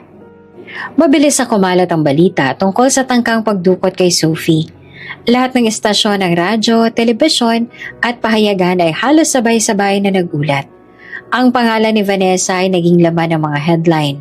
Hindi bilang fiancé ng isang kilalang bilyonaryo, kundi bilang isang babaeng tinangka ang buhay ng isang bata. Kinabukasan, isang malaking press conference ay nihanda ni Damian. Puno ng bulwagan ng mga mamamahayag, mga kamera at mga tagahanga ng pamilya. Naghihintay silang lahat ng pahayag mula mismo sa bibig ng bilyonaryo. Pagpasok ni Damian sa entablado, kasunod ni Lyra at ni Sophie, agad na umalingaw-ngaw ang flash ng kamera. Nakasuot siya ng simpleng itim na suit. Seryosong ekspresyon. Ngunit may bakas ng determinasyon sa kanyang mga mata. Naupo si Lyra sa gilid kasama si Sophie. Mahigpit ang kapit ng bata sa kamay niya. Kahit kinakabahan, pinanatili ni Lyra ang kanyang lakas na pagkatao. Payak, ngunit may dangal. Tumango si Damian sa podium at huminga ng malalim bago nagsimula. "Magandang araw sa inyong lahat. Alam kong maraming nagtataka sa nangyari kagabi at sa tunay na estado ng aming pamilya. Panahon na para tapusin kong lahat ng spekulasyon at magsabi ng totoo." Tahimik ang buong silid. Bawat isa'y nakikinig. "Una sa lahat," pagpapatuloy niya, "ang batang si Sophie, ang pinakamahalagang bahagi ng buhay ko. At hindi ko mapapatawad ang sinumang susubok na saktan siya. Ang tangkang pagdukot ay hindi gawa ng kung sino lang, kundi ng taong dati kong minahal at ipinakilala sa inyo bilang fiancé, si Vanessa." Nagbulungan ng mga tao, agad na itinaas ang mga kamera. "Matagal na akong niloko ni Vanessa. Sa harap ko, pinapakita niyang mabait siya kay Sophie. Ngunit sa likod ng aking pagkakalingat, siya pala'y walang habas na nananakit at nagmamalupit. Ilang linggo akong bulag sa katotohanan, hanggang sa tuluyan akong nakita ang ebidensya at ang mismong kaguluhan." Sa screen sa gilid ng entablado, ipinalabas ang ilang bahagi ng CCTV footage. Ang reaksyon ng media ay halos sabay-sabay. Mga sigaw, mga tanong, at galit laban kay Vanessa. Ngayon, malinaw na ang lahat. Mariing sambit ni Damian. Wala na kaming relasyon ni Vanessa. At hindi ko kailanman papayagan na maging bahagi siya ng aming buhay ulit.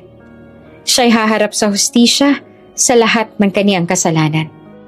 Pumalakpak ang ilan, habang ang iba naman ay nagsulat ng mabilis sa kanilang mga notepad. Ngunit bago matapos ang kanyang talumpati, ibinaling na Damian ang tingin kay Lira. Gusto ko ring linawin ang isang bagay. Sa lahat ng panahong yon, may isang tao na hindi kailanman iniwan si Sophie. Isang taong handang ibigay ang buhay niya para sa bata. Isang simpleng babae na inakala ng marami walang halaga. Dahan-dahan niyang tinuro si Lira. Siya si Lira, ang taong tunay kong minamahal. Napatitig ang lahat kay Lira. Ang ilang mamamahayag ay napaawang bibig. Ang iba ay ngumiti, tila natuwa sa revelasyon. Ngunit higit sa lahat si Sophie ang pinakamasaya. Yumakap siya kay Lira. Halos ayaw nang bumitaw. Mommy na kita. Bulong niya kahit nasa harap ng daan-daang tao. Nag-umapaw ang emosyon sa buong bulwagan. May mga umiyak, may mga palakpak, at may ilan din nagtanong ng malakas. Sir Damian, totoo po bang pakakasalan ninyo siya? Hindi ba kayo natatakot na pintasan ng lipunan ang desisyon ninyo? Humakbang si Damian pabalik sa podium. Hindi natitinag. Hindi ko pinapahalagahan ang sasabihin ng iba. Ang mahalaga ay ang kaligtasan at kaligayahan ng anak ko. At doon, si Lirang pumuno ng kakulangan. Kaya oo, siya ang babaeng gusto kong makasama sa buong buhay ko. At kung may tututol man, wala akong pakialam. Samantala sa kulungan si Vanessa ay nanonood sa telebisyon. Nakatanikala na ang kanyang mga kamay. Nanginginig sa galit habang pinapanood kung paanong binasura ng publiko ang kanyang pangalan. Hahamakin niyo man ako. Bulong niya na puno ng hinanakit. Pero babangon ako. Hindi pa dito nagtatapos. Ngunit sa harap ng media at ng sambayanan, malinaw ang hatol. Siya ang kontrabida sa kwento. At si Lira, ang babaeng piniling ipaglaban ng bilyonaryo. Pagkatapos ng press conference, lumabas sina Damian, Lira at Sophie sa harap ng mansyon. Naghihiyawan ang mga tao, naglaladlad ng placard at nagsisigaw ng suporta. Lira, mahal ka namin! Damian, tama ang desisyon mo. Napangiti si Lira. Kahit naiilang, hindi niya akalain na mula sa pagiging yaya, mararanasan niya ang ganitong uri ng atensyon. Ngunit higit sa lahat, ramdam niya ang kasiguraduhan. Hindi na siya nag-iisa. Si Damian, mahigpit ang hawak sa kanyang kamay. Simula ngayon, wala nang pagtatago. Ikaw at si Sophie ang mundo ko. At sa unang pagkakataon, matapos ang lahat ng unos, nakahinga ng maluwag si Lira. Kumalat sa buong bansa ang press conference na ginawa ni Damian. Sa loob lamang ng ilang oras, puno ng balita ang telebisyon, radyo at social media tungkol sa revelasyon niya. Ang headline na paulit-ulit na nababasa ng lahat, From Maid to Lady of the Mansion. Maraming natuwa, ngunit hindi rin nawawala ang mga mapanghusga. Katulong lang siya dati. Ano siya naging karapat-dapat kay Damian? Bulalas ng isang kolumnista sa kanyang programa sa TV. Hindi ba nakakahiya? Isang bilyonaryo pakakasalan ng dating yaya? Ang mga pahayag na yon ay kumalat sa social media.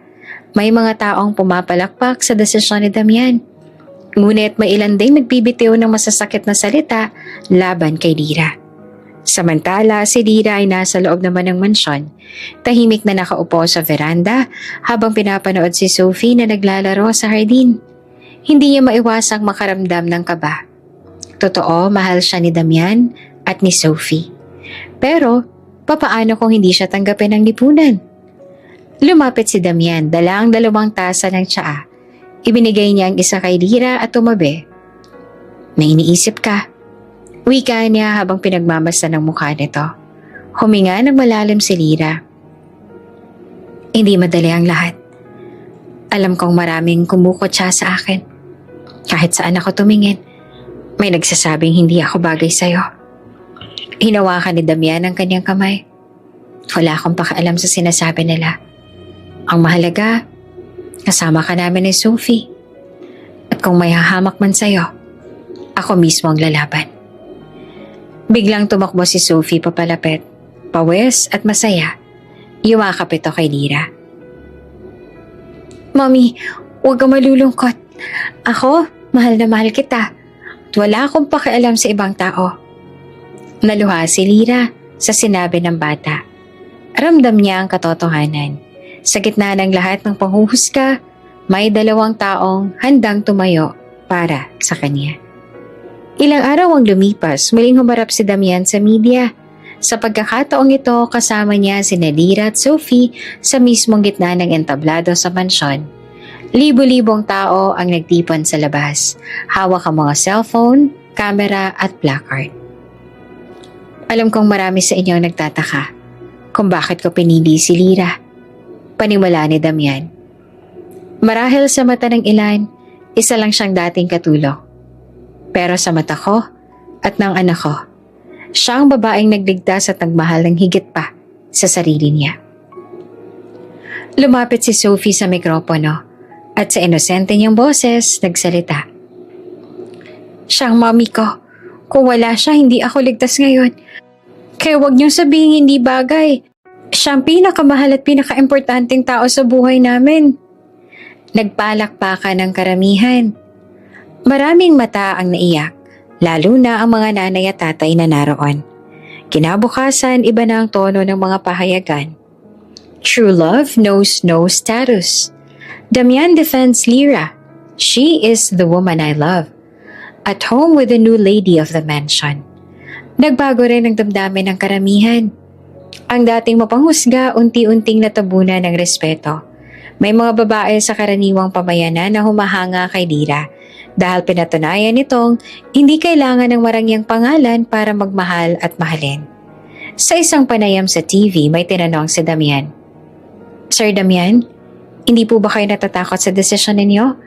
Baka kasi bumagsak ang reputasyon ng pamilya ninyo. Matatag na sagot niya. Kung pagmamahal ang batayan sa reputasyon, mas proud ako ngayon kaysa dati. Ang yaman mawawala. Ang negosyo pwede ring bumagsak.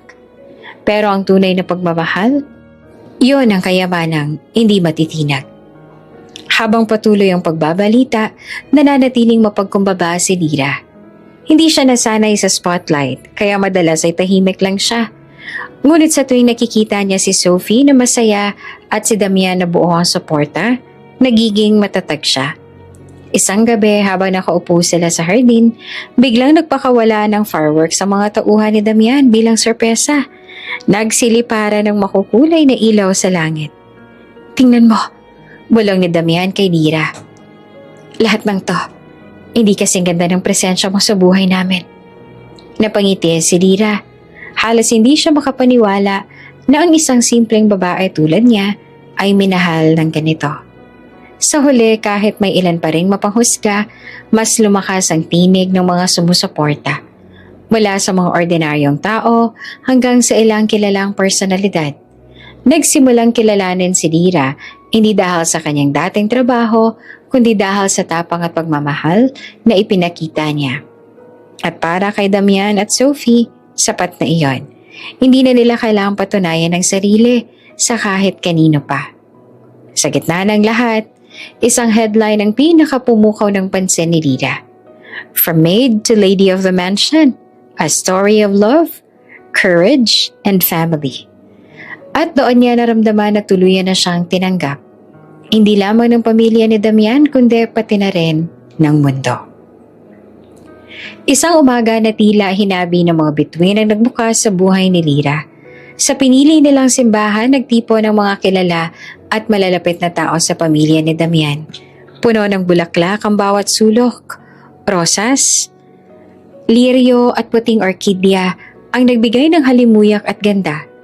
Sa bawat hakbang ng mga bisitang pumapasok, ramdam ang inaabang ang kasal ng taon.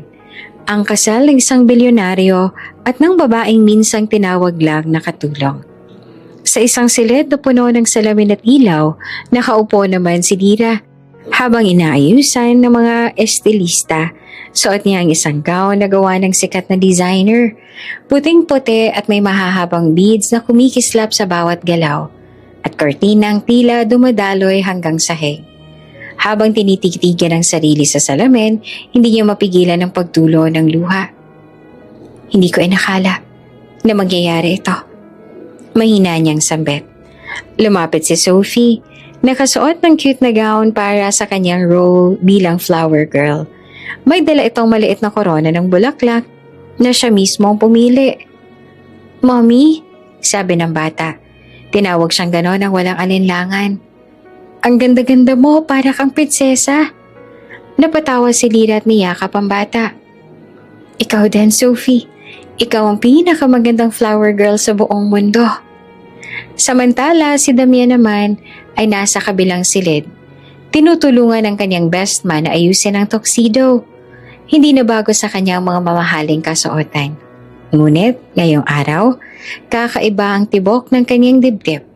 Habang inaayos ang korbata, napahinto siya. "Handa-handa ka na ba?" tanong ng kaibigan. Ngumiti naman si Damian, pero may bakas ng kaba. "Handa. Matagal na akong handa. Noon pa man, nang una ko makita kung paano niyakap ni Lira si Sophie, doon ko naisip, ito na ang babaeng hindi ko pakakawalan." Nagsimulang tumugtog ang musika. Naghintay si Damian sa unahan ng altar. Matikas, ngunit halatang kinikilig habang nakapako ang mata sa pintuang bubukas. Isa-isang naglakad ang mga abay. Kasunod ang ilang kamag-anak. Pagkatapos ay dumating si Sophie. May dalang maliit na basket ng petals. Habang naglalakad, pasiglang kinakalat ng bata ang mga bulaklak sa aisle. Ngunit bago pa makarating sa unahan, tumigil siya at naluha. Tumakbo ito palapit kay Damian at bumulong. "Daddy, hindi ko mapigilang umiyak. Ang saya-saya ko." Pinunasan ni Damian ang luha ng anak. "Huwag ka mag-alala, Sophie. Mas lalo ka pang iiyak mamaya kasi magiging buo na tayo." Nagpatuloy ang musika at sa wakas, bumukas ang pinto. Pumasok si Lira, nakaalalay ang isa sa kanyang mga kapatid. Lahat ng matay na pako sa kanya. Ang dating babaeng tahimik lang sa likod ng mansyon, ngayon nakatayo na bilang reyna ng sandaling iyon. Ang bawat takbang niya ay parang mabagal na sayaw na nakaukit sa alaala ng lahat ng nakasaksi. Si Damian hindi na nakapigil. Napaluha siya habang pinagmamasan ng kanyang magiging asawa. Nang magtagpo ang kanilang mga mata, ngumiti si Lira. At doon niya naunawaan na tama ang kanyang desisyon. Hindi kayamanan ang nagbuklod sa kanila, kundi isang puso na handang mag-alaga at magmahal. Nang dumating sila sa altar, nagsimula ang pare. Tahimik ang lahat. Tanging boses lamang ng pare at mahinang musika ang umaalingaw-ngaw. Dumating ang sandaling magsalita si Damian. Hawak niyang kamay ni Lira. Mariing tinitigan ang mga mata nito. "Lira, mula nang dumating ka sa buhay namin, binago mo ang lahat. Hindi pera ang nakita ko sa'yo, kundi puso. Isang pusong handang ipaglaban ng anak ko, kahit buhay mo pa ang kapalit. Simula ngayon, ako naman ang mangangako na ipagtatanggol ka, iingatan ka, at mamahalin ka habang buhay." Nang marinig iyon, muling bumuhos ang luha ni Lira. Hindi dahil sa kaba, kundi dahil sa sobrang tuwa. Sagot niya, nanginginig ang boses. "Damian, hindi ko inakalang may lugar pa ako sa isang mundo na tulad nito. Pero ipinakita mo sa akin na mahalaga ako. Hindi bilang katulong, hindi bilang yaya, kundi bilang taong minahal mo. Pangako, aalagaan ko kayo ni Sophie. Hindi dahil kailangan, kundi dahil mahal ko kayo." Pagdating sa bahagi ng singsingan, si Sophie ang nag-abot. Nanginginig ang kamay ng bata habang pinapasa ang maliit na kahon kay Damian. "Daddy, ingatan niyo si Mommy ha?" Bulong nito. Ikinatawa ng lahat ng naroon. Isinuot ni Damian ang singsing kay Lira. Kasunod ay isinukpit din ni Lira ang singsing sa kanya. At ngayon, sabi ng pare, idinedeklara ko kayong mag-asawa. Pwede mo nang halikan ang iyong bride. Walang alinlangan, hinawakan ni Damian ang mukha ni Lira at hinalikan ito ng buong pagmamahal. Tumindig ang mga tao, nagsigawan at nagpalakpakan. Si Sophie nasa tabi nila, umiiyak habang sumisigaw. Yehey! May mommy na ako! Sa pagtunog ng kampana ng simbahan, lumabas sila bilang bagong kasal. Sa labas, naghihintay ang daan-daang tao. Mga kaibigan, mga empleyado, at maging mga taong minsan ay nagdududa kay Lira. Ngunit ngayong nakita nilang totoo ang pagmamahalan, isa-isang nagbigay ng pagbate. Habang umaakyat sila sa sasakyan, biglang kumalat sa ere ang makulay na lobo at confetti. Pinagmasdan ni Lira ang paligid at napangiti. Noon, siya'y simpleng babae lamang na umaasa sa maliit na sahod bilang katulong. Ngayon, siya'y asawa na ng taong minahal niya at ina ng batang itinuring na kanya. Sa gabi, isang engrandeng pagtitipon ang naganap sa mansyon. May banda, may sayawan, at punong-puno ng ilaw ang hardin. Ngunit sa gitna ng lahat, iisa lamang ang mahalaga kay Lira, ang pamilya na nasa tabi niya. Nang magdakad sila ni Damian sa gitna ng dance floor, bulong ng lalaki. Simula ngayon, wala nang makakapaghiwalay sa atin. Niyakap siya ni Lira at sa kanyang isip, iisang bagay lang ang malinaw. Ito ang simula ng isang bagong yugto. Ang yugto kung saan wala na siyang kailangang ikubli sapagkat tinanggap na siya ng buo. At sa tabi nila, si Sophie naman ay masayang umiikot. Hawak ang basket na kanina'y puno ng petals. Umiiyak pa rin siya. Hindi dahil malungkot, kundi dahil sa wakas, kompleto na ang kaniyang pamilya.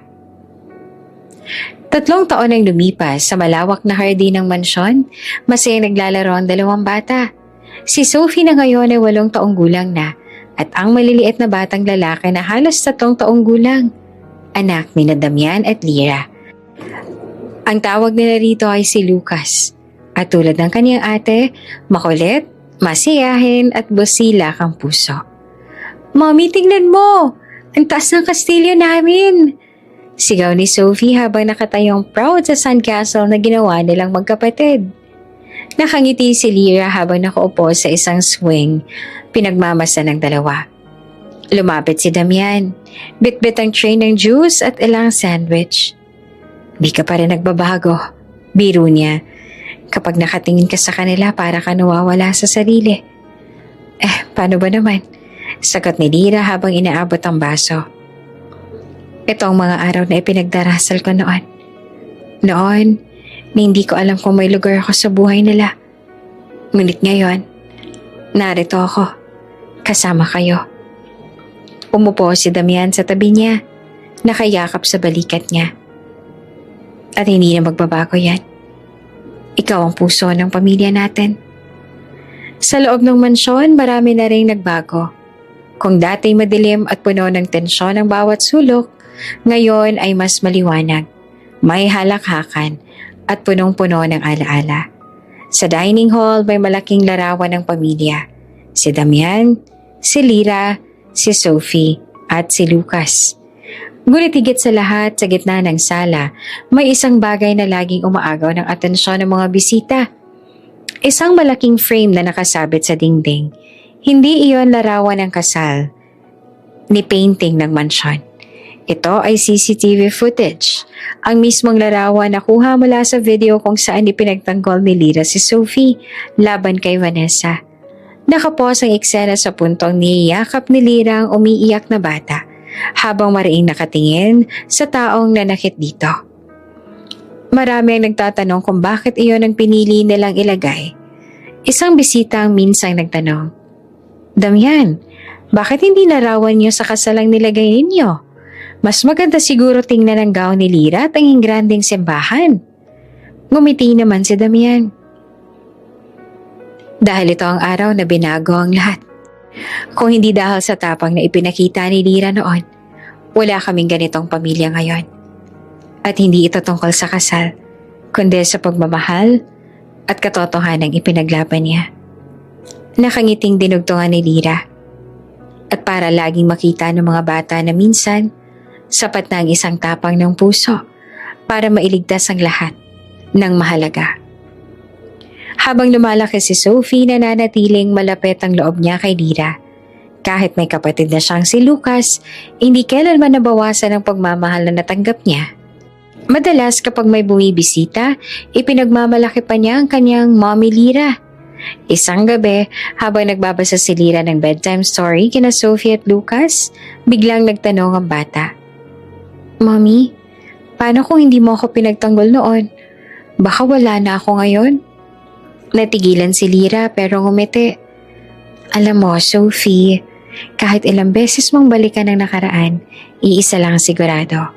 Hindi ko hahayaan na mawala ka. Kasi wala pa noon, ikaw na ang anak ko sa puso. At ngayon, hindi lang puso ko nagsasabi nun, pati pamilya natin. Niyakap siya ng bata, mahigpit. Salamat, Mommy. Kahit hindi ikaw ang nagluwal sa akin, ikaw pa rin ang tunay kong Mommy. Halos maluha naman si Lira. Habang si Damian na tahimik lang na nakikinig sa pinto, ay napapangiti at napahinga ng malalim. Sa paglipas ng mga taon, natutunan ng lipunan na tanggapin ang kwento nila. Ang dating headline na may halong panghuhusga, Made Mary's Billionaire, ay naging inspirasyon para sa marami. Sa halip na pagtawanan, ginamit ng iba bilang paalala na hindi nakabatay sa estado ang halaga ng isang tao. May ilang magazine na muling nagsulat tungkol kay Lira. Ngunit sa tuwing may interview sa kanya, iisa lang ang sagot niya. Hindi ako espesyal. Ginawa ko lang ang tama. Ngunit sa puso ni Damian at Sophie, higit pa roon ang kanyang nagawa. Siya ang nagligtas sa kanila, nagbigay ng liwanag, at nagturo kung paano magmahal ng walang takot. Isang hapon, habang nakaupo silang lahat sa hardin, pinagmamasdan ng paglubog ng araw. Nagsalita si Damian. Naalala mo ba nung unang beses tayo nagkita? Hindi mo malang ako matignan ng diretsyo. Ngayon, tignan mo tayo. May 2 anak, may tahanan, at may pagmamahalang hindi matitinag. Ngumiti si Lira. Hindi perang nakita ko sa'yo noon, Damian. Nakita ko ang ama na handang gawin ang lahat para sa anak niya. At doon ko nalaman, kahit gaano kayaman ang mundo mo, kailangan mo pa rin ng isang taong magmamahal ng totoo. Nagpatianod sa hangin ang kanilang tawanan, kasabay ng halakhak na Sophie at Lucas na nagtatakbuhan sa damuhan. Sa dulo ng lahat, malinaw ang larawan ng kanilang buhay. Isang pamilya na buo, hindi dahil sa pangalan, kundi dahil sa kayamanan. Kundi dahil sa tapang, pagmamahal, at tiwala. At sa bawat pagkakataon na napapatingin sila sa naka-frame na CCTV footage, paulit-ulit nilang naaalala. Iyon ang araw na nagligtas sa kanila mula sa kasinungalingan. At iyon din ang araw na nagsimula ang kanilang tunay na pamilya. At habang muling bumabagsak ang hapon at dumilim ang paligid, mas maliwanag kesa kailanman ang apoy ng pagmamahalan sa loob ng kanilang tahanan.